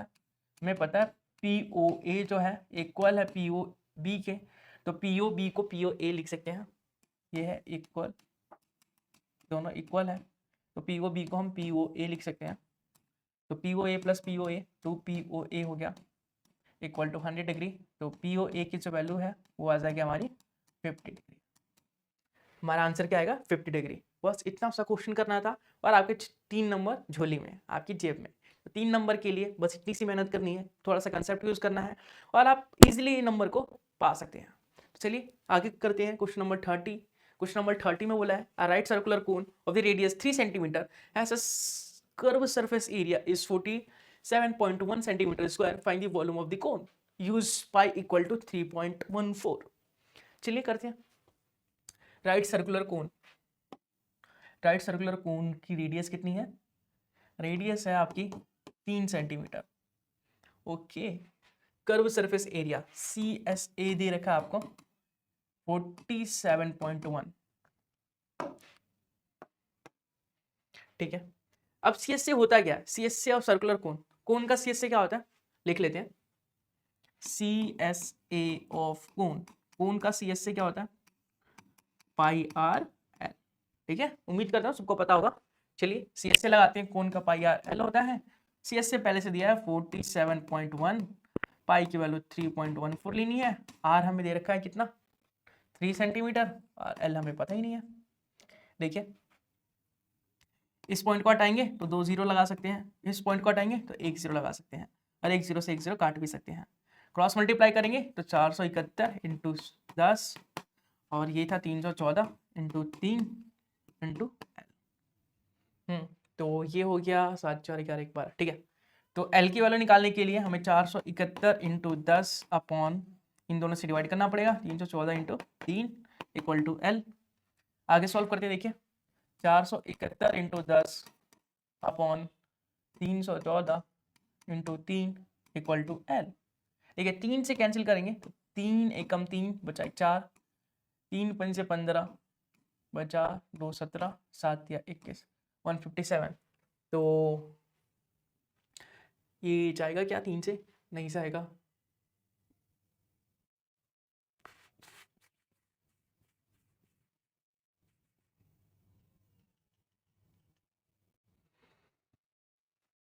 सात दूनी 14 एक 15। ठीक है, कोई दिक्कत नहीं है। अब इसको हम किससे काट सकते हैं? 7 एक 8, 8 9 10 11 12 13। चलिए ये 2 से काटते हैं। पहले 2 से काटेंगे तो ये 5 आ जाएगा, 2 से काटेंगे तो ये 2 एकम 2 1 3, 5 दूनी 10 1 11, और ये 4 7 दूनी 14। ठीक है, इससे ये कैंसिल हो गया, तो 5 आया एल की वैल्यू। एल की वैल्यू आ गई हमारी 5। हमें क्या निकालना है? Find the volume of the cone, cone का वॉल्यूम निकालना है। तो लिखेंगे यहाँ वॉल्यूम ऑफ कोन। कोन का वॉल्यूम क्या होता है? कोन का वॉल्यूम होता है 1/3 pi r square h, 1/3 pi r square h. उससे पहले हमें एल पता है, उससे पहले देखिए L पता है तो हम पहले H की वैल्यू निकालेंगे। हमें पता है L स्क्वायर इक्वल टू होता है H square plus R square, मतलब 25 into H square. R square कितना है, आर कितना हमारे पास 3 का स्क्वायर 9। 25 में से 9 को माइनस करेंगे तो एच स्क्वायर की वैल्यू आएगी जो कि 16 होगी। एच स्क्वायर की वैल्यू, तो एच की वैल्यू आ जाएगी 4। ठीक है, अब हम यूज करते हैं 1/3। आई की वैल्यू हमें पता है 3.14 है। आर स्क्वायर, आर हमारा 3 था ना, हाँ 3 था, तो 3 इंटू 3 और एच की वैल्यू आ गई 4। 3 से 3 कैंसिल आउट हो गया, 2 पॉइंट हटाएंगे तो 0 आ जाएगा नीचे, तो 314/100 इंटू 4 इंटू 3 12 होता है। ठीक है, तो 314 इंटू 12 कर देते हैं, डायरेक्ट आंसर आ जाएगा। देखिए 4 दूनी 8, 2 एकम 2, 3 दूनी 6, 314, तो 8 6 7 3 37 68, ये आ जाएगा हमारा 37 68/100। 100 से डिवाइड करते किसी भी नंबर को तो 2 डिजिट के बाद पॉइंट लग जाता है, तो 2 डिजिट के बाद पॉइंट लग गया, मतलब 37.68 हमारा आंसर होगा। सेंटीमीटर है तो सेंटीमीटर क्यूब में होगा क्योंकि वॉल्यूम निकाल रहे हैं। ठीक है, ये हमारा आंसर होगा। बहुत ही सिंपल क्वेश्चन था, बहुत ही शानदार क्वेश्चन था। उम्मीद करता हूँ समझ में आ चुका होगा आप लोगों के लिए, और अगले क्वेश्चन के लिए रेडी होंगे। अगला क्वेश्चन आप लोगों के सामने है। अगले क्वेश्चन में इसका अथवा वाला है, इसका और वाला है, इसका ऑप्शन वाला है। अगला क्वेश्चन बोला गया है कि the sum of the radius of base and height of the solid right circular cylinder is 37। Radius और हाइट का सम आपको 37 के इक्वल दे रखा है। बहुत ही इंपॉर्टेंट क्वेश्चन है, ठीक है, आप नोट करेंगे इसे। ठीक है, if the total surface area दे रखा है TSA of solid, TSA of cylinder का टीएसए दे रखा कितना 1628 centimetre square. Okay, find the volume of the cylinder. ठीक है, तो टीएससी ऑफ द सिलेंडर क्या होता है 2 pi r r plus h equal to 1628 2 pi r, r plus h है 37, तो ये हो गया 1628। देखिए पाई आर की वैल्यू अगर निकालना चाहें हम तो ये 37 इंटू 2 डिवाइड हो जाएगा, मल्टीप्लाई में था तो 2 इंटू 37 डिवाइड हो जाएगा। 2 से कैंसिल करेंगे तो 8 दूनी 16, 2 एकम 2, 4 दूनी 8, 7 चौक 28, 7। ठीक है, देखिए पाई की वैल्यू क्या होती है 22/7 इंटू आर, ये था 814/37।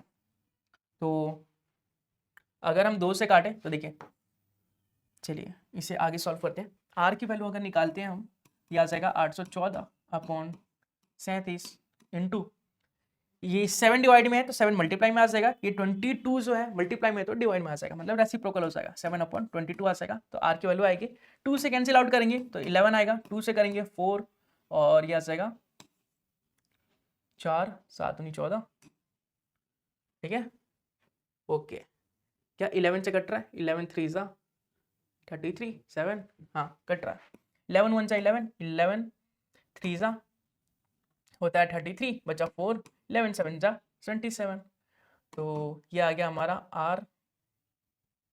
R equal to 37 into 7/37। 37 से 37 कैंसिल हो गया, बचा 7, तो R इक्वल टू 7 आ गया। निकालना क्या था हमारे, निकालना था हमें वॉल्यूम।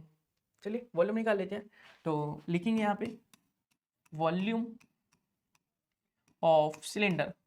सिलेंडर का वॉल्यूम क्या होता है,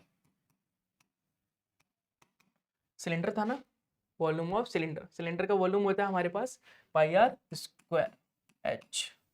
पाई कितना है 22/7, आर अभी कैलकुलेट किया 7 इंटू 7, एच हमारा हाइट कितना है, देखिए आर था हमारा 7 तो एच आ जाएगा हमारा 30, 37 में से 7 माइनस किया 30 आ गया। ठीक है, कोई कंफ्यूजन, कोई दिक्कत, कोई डाउट नहीं ना, ओके। चलिए 7 से 7 कैंसिल आउट हो गया, 22 इंटू 7 इंटू 30 बच गया। ठीक है, देखिए ये 22 है, 7 या 21 हो गया 210। ठीक है, और इसको 22 को लिख सकते हैं 11 इंटू 2 और ये था 210। ठीक है, तो 11 इंटू 2 मतलब 21 दूनी कितना होता है 42 होता है, तो यहाँ पे 42, 1 0 का 0, 11 और 11 से हम मल्टीप्लाई करते हैं किसी भी नंबर को, तो देखिए कैसे करते हैं। फर्स्ट और लास्ट को 420 है ना, ठीक है, फर्स्ट और लास्ट को दूर दूर लिखते हैं। पहले लास्ट के 2 को प्लस करेंगे तो 2 आ जाएगा, फर्स्ट के 2 को प्लस करेंगे तो 6 आ जाएगा। तो 4620 हमारा आंसर होगा। ठीक है, वॉल्यूम ऑफ सिलेंडर पूछा था, वॉल्यूम ऑफ सिलेंडर हमने निकाल लिया। चलिए आगे बढ़ते हैं। अगला क्वेश्चन 31, क्वेश्चन नंबर 31 बहुत ही सिंपल क्वेश्चन है। मोड निकालना है। Compute the mode of the following frequency distribution. Mode निकालना है, चलिए मोड निकाल लेते हैं। आपको साइज ऑफ द आइटम दे रखा है, मतलब क्लास इंटरवल दिया है 0 से 4, 4 से 8, 4 से 8, 8 से 12, 12 से 16, 16 से 20, 20 से 24, 24 से 28, 24 से 28। ओके, सी आई की वैल्यू मिल गई हमें। फ्रीक्वेंसी, फ्रीक्वेंसी की वैल्यू 5, 7, 9, 17, 12, 10 और 6। ठीक है, हमें मोड निकालना। मोड का मतलब क्या होता है? जो सबसे ज्यादा बार रिपीट होता है, जो सबसे ज्यादा बार आता है। तो सबसे ज्यादा बार क्या है इसमें? पहले मोड का फॉर्मूला लिख लेते हैं। मोड का फॉर्मूला, मोड को जेड से डिनोट किया जाता है। मोड का फॉर्मूला होता है L plus F1 minus F0 upon 2F1 minus F0 minus F2 into H। तो देखिए सबसे ज्यादा बार रिपीट कौन सा हो रहा है? सबसे ज्यादा ये है, इसको हम F1 बोलते हैं। इसके ऊपर वाला F0 होता है हमारा, इसके नीचे वाला F2 होता है हमारा। ठीक है, ओके। F1 का जो साथ वाला होता है इसे हम लोअर लिमिट बोलते हैं। निकालते हैं mode. Z equal to L, L हमारा लोअर लिमिट है 12 प्लस F1 मतलब 17 माइनस F0 9 अपॉन 2F1 17 दूनी 34 माइनस F0 मतलब 9 माइनस F2 मतलब 12 इंटू H। हाइट, हाइट कितना, गैप कितने कितने का है? देखिए 0 से 4, 4 से 8, 8 से 12, 12 से 16, 16 से 20, 4 4 का गैप है, तो यहाँ लिखेंगे 4। 12 प्लस 17 में से 9 गया, कितने बचते हैं? 8 बचता है। और ये 34 माइनस 9 और 12 कितने होते हैं? ये हो गया 21 इंटू 4। इसे और सॉल्व करते हैं। ये 12 प्लस 8, इसे माइनस करेंगे तो ये आ जाएगा 13। ठीक है, ओके 13 4। तो आगे करते हैं इसे solve. Z equal to 12 plus 8 upon 13 into 4, यही था क्या? जी बिल्कुल यही था। इसको सॉल्व कर लेते हैं। तो यह आ जाएगा हमारा 12 प्लस 8 चौक 32 होता है, 32, 13, 13 दूनी 26, 13 एकम 13, 13 दूनी 26 पॉइंट, 32 में से 26 गया, बचा 4 2 6 पॉइंट लगाया, 60 आ गया। 13 26 13 चौक 52, 13 चौक 52 होता है, बचा 8, 13 पंचे 65, 13 6 78। तो हमारा कुछ अप्रॉक्स में आएगा 12 प्लस 2.46, तो यह आ जाएगा 14.46 अप्रॉक्स में। ठीक है, उम्मीद करता हूँ डिवाइड मल्टीप्लाई सबको करना आता होगा, इसलिए मैंने डिवाइड करके दिखाया नहीं, सीधा सीधा डिवाइड करके लिख दिया। ठीक है, तो हमारा आंसर हमारा मोड्स होगा 14.46 होगा। ठीक है, चलिए आगे बढ़ते हैं। इसका अथवा वाला और वाला देख लेते हैं। और में पहले मोड का क्वेश्चन दिया था और में ऑप्शन में दिया है मीन का क्वेश्चन। फ्रीक्वेंसी निकालनी है आपको, एफ, ये जो एफ है इसको निकालना है। ठीक है, तो चलिए क्लास इंटरवल लिख लेते हैं। क्लास इंटरवल 11 से 13, 13 से 15, 15 से 17, 17 से 19, 19 से 21, 19 से 21, 21 से 23, 23 से 25, 23 से 25। ओके, फ्रीक्वेंसी, फ्रीक्वेंसी क्या? 3, 6, 9, 13, F 5, 4। ओके, तो पहले हम m निकालेंगे। m क्या होता है? मिड वैल्यू होती है, lower limit plus upper limit upon 2 करके हम m निकालते हैं। इसलिए m निकाल लेते हैं। Lower limit plus upper limit upon 2 मतलब 11 प्लस 13 कितने होते हैं? ये हो गया आपके 24, 24 के हाफ कितना हो गया? 12। गैप कितने कितने का? 2 2 का गैप है, तो अगला 14 आएगा। ठीक है, फिर अगला 16, फिर 18, 20, 22, 24। अब चेक करके देख सकते हैं आंसर यही आएगा। चलिए अब हम डायरेक्ट मल्टीप्लाई भी कर सकते हैं और आंसर निकालने के लिए दूसरा तरीका भी यूज़ कर सकते हैं। दूसरा तरीका यूज़ करते हैं इजी मेथड, अज्यूमिंग मेथड। तो 18 का अज्यूमिंग मान लिया मैंने, तो डी आई निकालेंगे। डी आई कैसे निकालते हैं? m में से a को माइनस करके। 18 में से 12 गए -6, ये हो गया -4 -2 0 2 4 6। अब डी डैश भी निकाल लेते हैं स्टेप डाइविएशन मेथड के लिए। डी डैश कैसे निकालते हैं? डी को सी से डिवाइड करके। सी हमारा कितना है? 3 3 का गैप है, तो 3 3 का नहीं 2 2 का गैप है, तो 2 से डिवाइड करेंगे तो -3 -2 -1 0 1 2 3। अब हम F i d i dash निकालेंगे, तो F i d i dash F है और डी आई डैश है, तो 3 3 9 होता है -9 और 6 -2 तो हो गया ये -12, 6 तो नहीं 12, -9 से 1 और 9 को मल्टीप्लाई करेंगे -9, ये रखो 0 से किया तो 0 आ गया। f को 1 से किया तो f आया, ठीक है। 5 को 2 से किया तो 10 आया और 3 को 4 से किया तो 12 आया। चलिए इसे सॉल्व करते हैं। देखिए 12 से 12 कैंसिल हो गया और ये 9 9 18 18 और ये 10, तो आ जाएगा ये 9 9 18 18 10 f -8। इसकी value sigma f i d i dash की वैल्यू, सिग्मा एफ आई की वैल्यू कितनी होगी? सिग्मा एफ आई की वैल्यू भी निकाल लेते हैं। सिग्मा एफ आई ये हो गया 5 4 9 9 9 18 18 और 6 24 होते हैं, 24 और 6 30 10 40, तो 40 प्लस एफ। चलिए फॉर्मूला लगाते हैं। मीन का फॉर्मूला क्या होता है हमारा? A plus sigma f i d i dash upon sigma f i into h. A कितना था? अज्यूम मीन था हमारा 18 लिखते हैं, और क्या 18, ये F i d i dash आया हमारा f -8 था ना, f -80 था और ये था 40 प्लस f, तो इसको लिखेंगे 40 प्लस f और हमारा गैप 2 2 का, तो गैप 2 2 का, गैप 2 2 का था ना, ठीक है। सी हमारा 2 था और हमें मीन दे रखा है, मीन दे रखा 18, तो मीन को मीन की जगह लिख देंगे। मीन 18 है तो यहाँ पे इक्वल टू में 18 लिखेंगे, ठीक है। सॉल्व करते हैं। देखिए 18 ये प्लस का 18 है, साइड चेंज करेंगे तो माइनस का 18, f -8 upon 40 plus f into 2, तो 18 में से 18 गया 0, f -8 40 plus f, cross multiply करेंगे तो हमें मिल जाएगा 2, f -8 इक्वल टू 0। ये 2 मल्टीप्लाई में है, 2 जाके डिवाइड हो जाएगा, 0 को किसी से भी डिवाइड करते हैं 0 ही आता है, तो f की वैल्यू हमारी 8 के इक्वल आ जाएगी, f हमारा आ जाएगा 8। तो उम्मीद करता हूँ समझ चुके होंगे। हमें स्टेप डाइविएशन मेथड इसलिए यूज़ करते हैं क्योंकि बहुत ही आसान कैलकुलेशन होती है, गलती की संभावना बिल्कुल नहीं होती। अब डायरेक्ट मेथड का भी यूज़ कर सकते हैं, ठीक है, किसी का भी यूज़ कर सकते हैं, आंसर सेम ही आएगा, आपको जो सा आसान लगे उससे कर सकते हैं, इच्छा आपकी है। देखिए क्वेश्चन नंबर डी पे एंटर कर चुके हैं, क्योंकि आप सभी को पता है क्वेश्चन नंबर डी में कुल 4 क्वेश्चन होते हैं और वो 5-5 नंबर के होते हैं, तो काफी इंपॉर्टेंट हो जाता है। तो क्वेश्चन नंबर डी सॉल्व करते हैं। देखिए कैसे सॉल्व करेंगे, बहुत ही सिंपल क्वेश्चन है, एलसीएम लेके सॉल्व करना होगा हमें।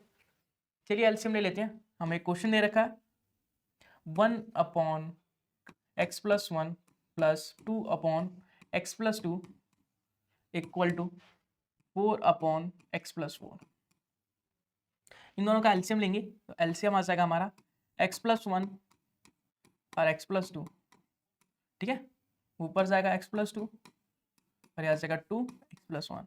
उम्मीद करता हूँ एलसीएम लेना सबको आता होगा, कोई ऐसा महान व्यक्ति नहीं होगा जिसे एलसीएम लेना ना आता हो, ठीक है। ब्रैकेट को ओपन करते हैं तो यहाँ जाएगा x+2, ब्रैकेट को ओपन किया तो 2x+2 अपॉन x+1 और ये आ गया x+2 equal to 4/x+2, sorry x+4।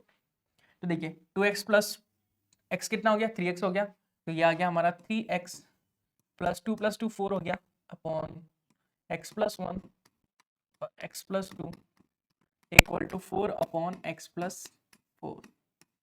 तो क्रॉस मल्टीप्लाई करेंगे तो ये हमारा आएगा 3x + 4 और x+4 और ये आ जाएगा x+1 x+2 4। आगे लिखते हैं 3x + 4, उससे पहले था हमारा x+4 मल्टीप्लाई में x+4 है, यहाँ लिखेंगे x+4 equal to x+1 x+2 और 4 4x+1 x+2। चलिए सॉल्व करते हैं ब्रैकेट को। तो ब्रैकेट को सॉल्व करेंगे तो 3x जो है x+4 से मल्टीप्लाई होगा, प्लस 4 जो है x प्लस 4 से मल्टीप्लाई होगा। इसी प्रकार से इधर इस 4 को 4 लिखते हैं, x जो है x प्लस 2 से मल्टीप्लाई होगा, 1 जो है x प्लस 2 से मल्टीप्लाई होगा। चलिए आगे सॉल्व करते हैं। 3x को x से करेंगे 3x स्क्वायर होगा, 3x को 4 से करेंगे 12x हो जाएगा। इसी प्रकार से 4 इंटू एक्स 4x हो गया, 4 इंटू 4 16 हो गया, इक्वल टू इसे सॉल्व करते हैं तो ये 4 x into x x square हो गया, 2 इंटू एक्स 2x हो गया, ये x प्लस 2 हो गया। सॉल्व करेंगे तो ये आ गया 3x स्क्वायर 12x और 4x 16x plus 16 equal to 4 और x square plus 3x plus 2 bracket को ओपन करते हैं तो ये आ जाएगा 4x square plus 4 into 3 12x plus 4 into 2 8, ये 3x square plus 16x plus 16, इन सभी को साइड चेंज करेंगे, इस साइड लाएंगे। देखिए 4x square plus 12x plus 8 side change करेंगे तो साइन चेंज हो जाएगा, minus 3x square minus 16x minus 16 equal to 0। तो 4x स्क्वायर में से 3x स्क्वायर गया, x स्क्वायर बचता है, प्लस का 12x है और माइनस का 16x है तो माइनस का 4x बच जाएगा और ये माइनस का 8 बच जाएगा। अब इसके फैक्टर करने पड़ेंगे तो करते हैं आगे। एक्स स्क्वायर काफ़ी लंबा क्वेश्चन हो गया ये, तभी 5 नंबर का दिया, ठीक है। तो चलिए इसे फैक्टर करते हैं। 8 को 8 का एलसीएम लेंगे, 4 दूनी 8,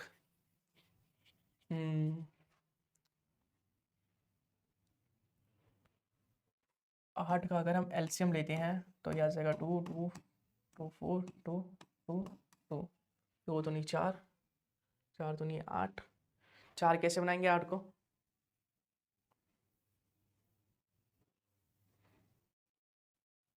नहीं बना सकते ना, कोई बात नहीं, फॉर्मूला तो पता ही है हमें, फॉर्मूला लगा लेते हैं। ए कितना दे रखा है हमें, एक्स स्क्वायर का कोफिशिएंट 1 है, बी है हमारे पास -4 और सी है हमारे पास -8। डी निकालेंगे, डी होता है बी स्क्वायर -4 AC करके, तो बी स्क्वायर 4 चौक 16 -4, ए कितना है हमारे पास 1 और सी है हमारे पास -8, तो ये 16 प्लस सॉरी माइनस, ठीक है माइनस माइनस प्लस हो गया तो प्लस ही लिखेंगे, 8 चौक 32, ये आ गया 3 1 4 6 और 2 8, 48 आ गया, तो 48, ठीक है। फॉर्मूला क्या होता है हमारा, एक्स निकालने का minus B plus minus under root D upon 2a, minus B मतलब प्लस का 4 upon plus minus under root D, तो 48 को लिख सकते हैं 16 या 48, तो 4 रूट 3, 2a 2 इंटू 1, तो इसको लिख सकते हैं 4 plus minus 4 root 3 upon 2, 2 common लेंगे ऊपर से तो बचेगा 2 plus minus 2 under root 3 upon 2, तो 2 प्लस माइनस 2 रूट 3, तो x की वैल्यू 2 आएगी हमारे पास, x की वैल्यू 2 आएगी, x की वैल्यू एक बार आएगी हमारी 2 प्लस 2 रूट 3 और एक बार आएगी 2 माइनस रूट 3 2 रूट 3, ठीक है। ये दो सॉल्यूशंस आएंगे हमारे x के, जो हमें बताना था हमने बता दिया। चलिए आगे बढ़ते हैं, अगला क्वेश्चन देख लेते हैं। इसका और वाला क्वेश्चन है, a 2-digit number is such that product of its digit is 14.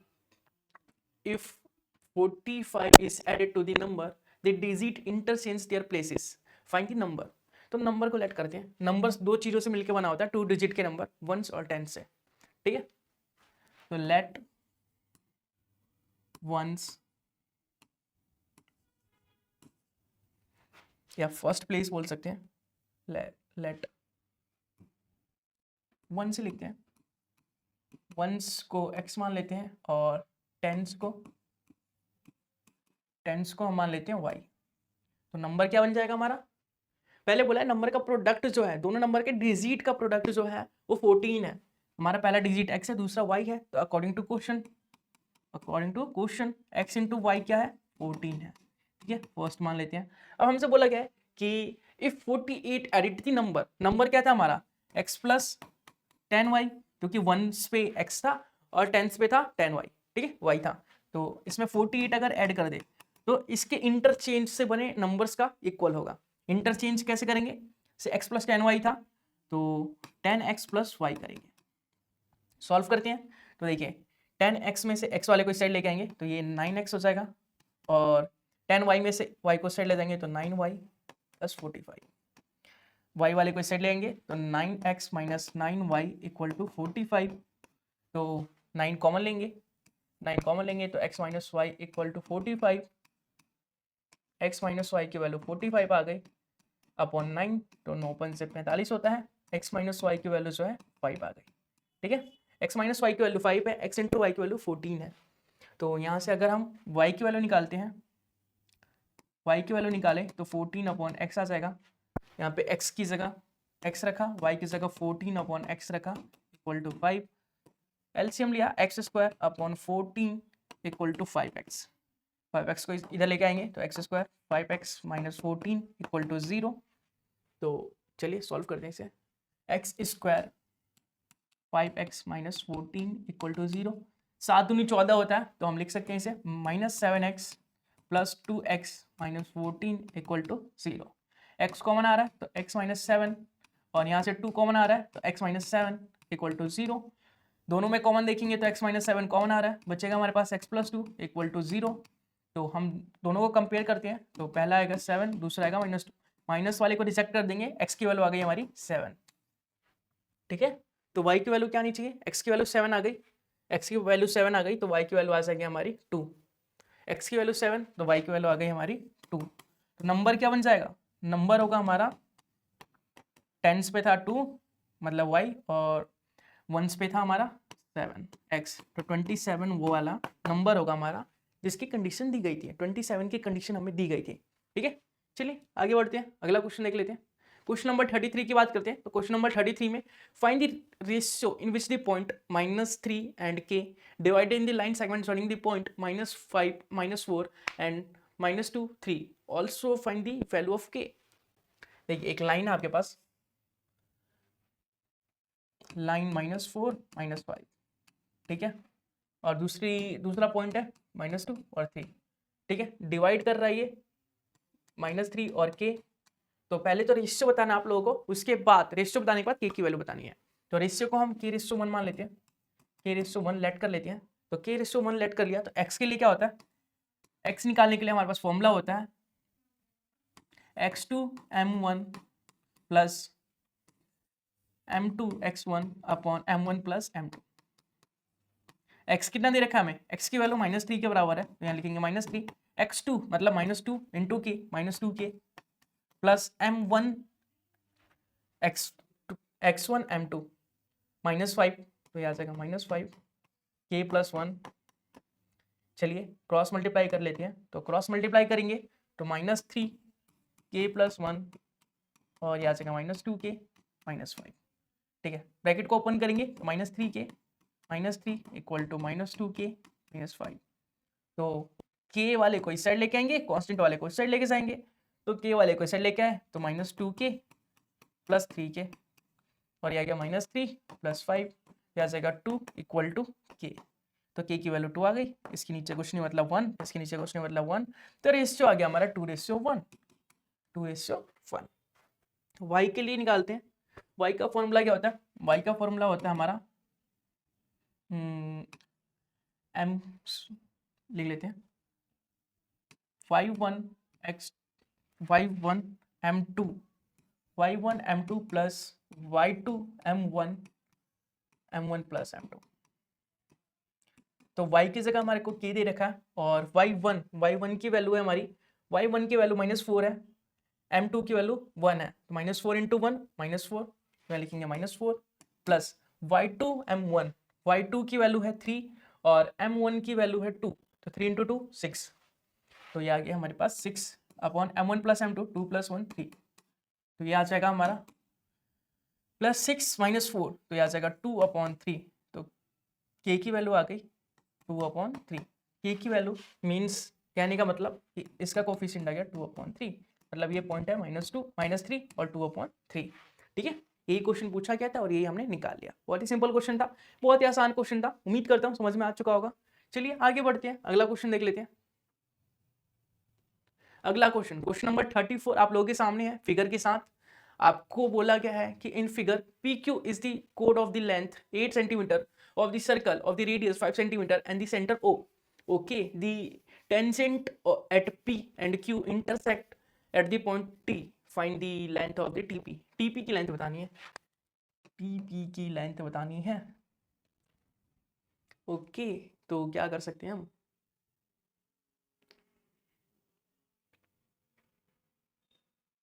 देखिए ये रेडियस है, तो ओ क्यू को मिलाएंगे तो ये भी 5 हो जाएगा, ये भी तो रेडियस होगा, ये भी 5 हो जाएगा.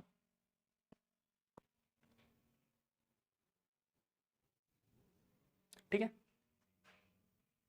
तो क्या कर सकते हैं, अगर इन दोनों को मिला देते हैं तो ये 4, ये भी 4, ये 4, ये भी 4.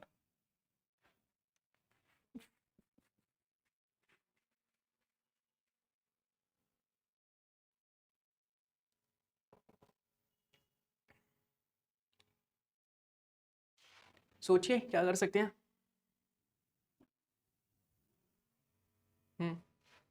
जब ये पता है, ये पता है, तो ये वाली साइड निकल सकती है हमारी. ये मान लेते हैं OP, इसे मान लेते हैं A मान लेते हैं. तो आपको एक ट्रायंगल दिख रहा होगा, छोटा सा ट्रायंगल PAO. PAO, ये छोटा सा ट्रायंगल दिख रहा होगा, रेड वाला छोटा सा ट्रायंगल है, जिसमें आपको H की वैल्यू दे रखी है. H की वैल्यू, H है आपके पास 5, B है आपके पास 4, P निकालना है. पाइथागोरस को यूज करेंगे. H square equal to P square plus B square होता है. H स्क्वायर मतलब 25 इक्वल टू P स्क्वायर, मतलब P स्क्वायर को P स्क्वायर लिखेंगे, और P स्क्वायर मतलब 4 का स्क्वायर 16. तो 25 में से 16 माइनस करेंगे तो P स्क्वायर की वैल्यू आएगी 9 के इक्वल. तो P की वैल्यू आ जाएगी 3. ओके, P की वैल्यू आ गई 3. मतलब यहाँ से यहाँ तक OA की वैल्यू आ गई हमारे पास 3. ठीक है, OA की वैल्यू 3 आ गई. अब ये ट्रायंगल दिख रहा है आप लोगों को, ये छोटा वाला, ये वाला in triangle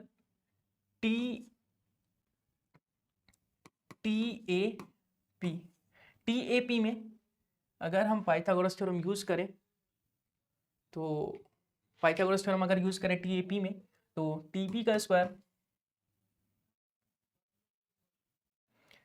square equal to होगा TA का स्क्वायर प्लस PA का स्क्वायर.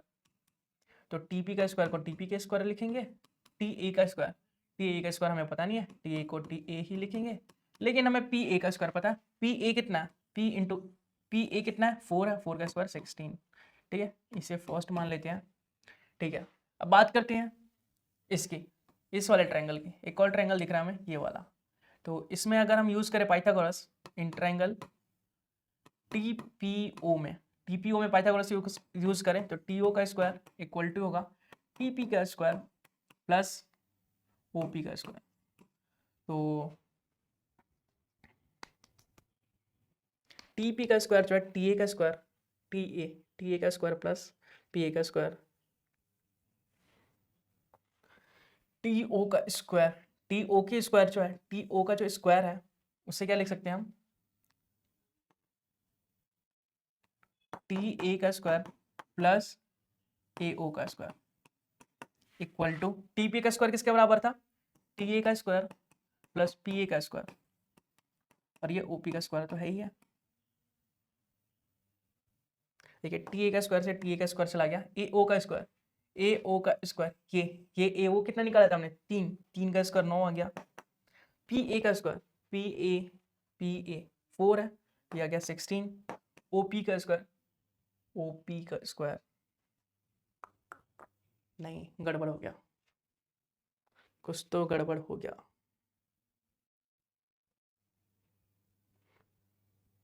सोचिए, वो निकाल लिया हमने. और एक ट्रायंगल है हमारे पास, सीधा डायरेक्ट अगर इस वाले ट्रायंगल में देखते हैं हम,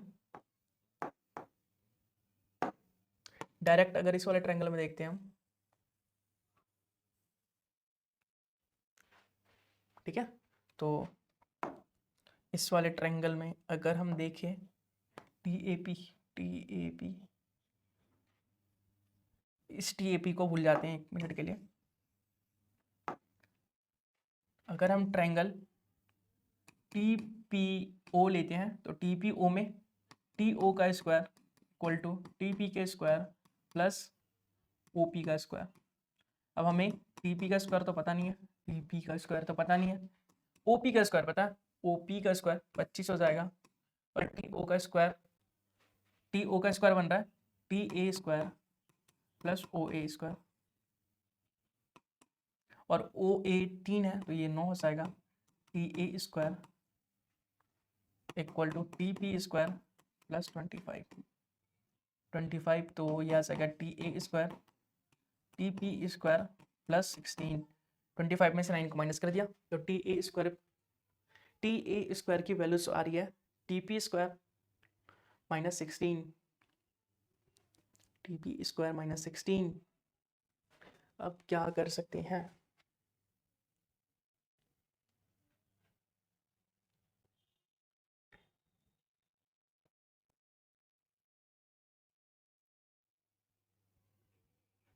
TA का स्क्वायर अगर पता चले तो TP का स्क्वायर कर सकते हैं। देखिए आपको एक ट्रायंगल दिख रहा है छोटा सा, ये वाला,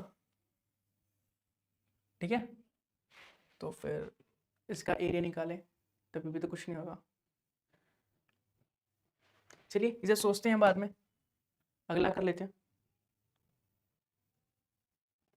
इसका ऑप्शन वाला क्वेश्चन कि right triangle ABC, right angle at A is circumscribed at the circle if AB 6 cm and BC 10 cm, find the radius of the circle। Radius निकालना है।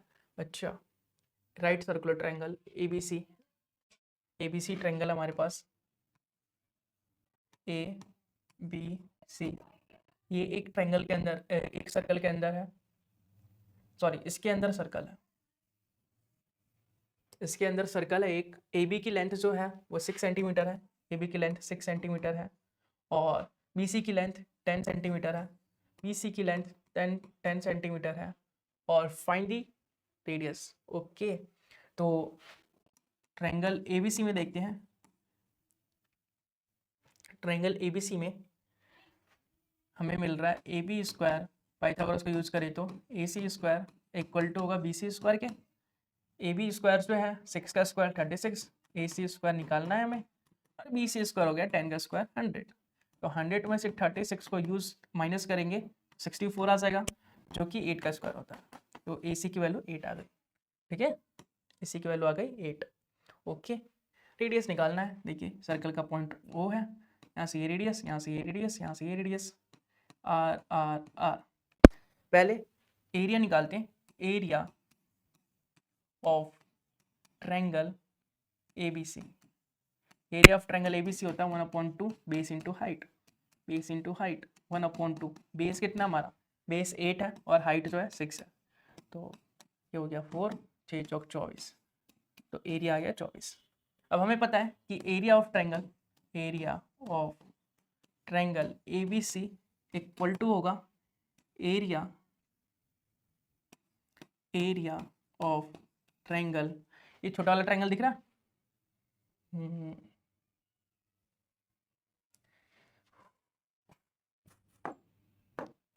देखिए इसको इससे मिलाएंगे, इसको इससे मिलाएंगे और इसको इससे मिलाएंगे तो आपको ये BOA दिख रहा है, area of triangle BOA plus area of triangle BOA AOC plus area of triangle BOC। तीन एरिया को प्लस करके हम बड़े वाले ट्रायंगल का एरिया निकाल सकते हैं। तो तीन एरिया को प्लस किया हमने, तो area of triangle BOA, area of triangle क्या होता है 1/2 बेस इंटू हाइट। बेस हमारी BOA में AB बेस है और हाइट R है, तो AB बेस है जो कि 6 है और हाइट R है, R को R लिखते हैं, plus area of AOC base AC है और हाइट R है, तो AC की वैल्यू 8 है और R। Area of triangle BOC base BC है, तो BC की वैल्यू हमारी 10 है और हाइट R है। सॉल्व करेंगे, ये आ गया 3, ये आ गया 4, ये आ गया 5, यहाँ गया 3r plus 4r plus 5r, 3r plus 4r plus 5r, तो 3r plus 4r plus 5r, तो आ गया 5 4 9, 9 और 3 12, तो 12r। इसको मान लेते हैं सेकेंड, लिखेंगे फ्रॉम फर्स्ट एंड सेकेंड। हमें पता है कि एरिया ऑफ ट्रायंगल किसी भी फॉर्मूले से निकाला जाए, एक ट्रायंगल का एरिया दो फॉर्मूले से निकाले, तीन फॉर्मूले से निकाले, एरिया तो बराबर ही होगा। तो एरिया ऑफ ट्रायंगल हमने पहले निकाला था 24 और एरिया ऑफ ट्रायंगल दूसरे से आया हमारा 12r, तो r की वैल्यू निकालेंगे 24/12 इक्वल टू r, तो r की वैल्यू आ जाएगी हमारी 2। यही निकालना था और यही हमने निकाल लिया। तो एरिया 2 बार निकालना था उस ट्रायंगल का ताकि हम r को फाइंड कर सके, तो 2 बार हमने निकाल लिया। ये 3-4 क्वेश्चन बच रहे हैं, तो 3-4 क्वेश्चन को हम अगली वीडियो में कवर करेंगे, क्योंकि अगर ये 3-4 क्वेश्चन को हम करने लगे तो वीडियो काफ़ी लंबी हो जाएगी। जो हमने क्वेश्चन स्किप किए हैं उस क्वेश्चन को भी कवर करेंगे। उम्मीद करता हूँ वीडियो पसंद आई होगी, वीडियो को एंड तक देखा होगा, इन्जॉय किया होगा, कुछ नया सीखा होगा और फुल टू फुल तैयारी कर रहे होंगे आप एग्जाम की। अगले पार्ट में इसी क्वेश्चन पेपर को हम सॉल्व करने वाले हैं, तो जरूर से देखिए इसे और जरूर से शेयर कीजिए ताकि आपकी रिवीजन अच्छे से हो सके। मिलेंगे अगले पार्ट में, तब तक के लिए बाय बाय।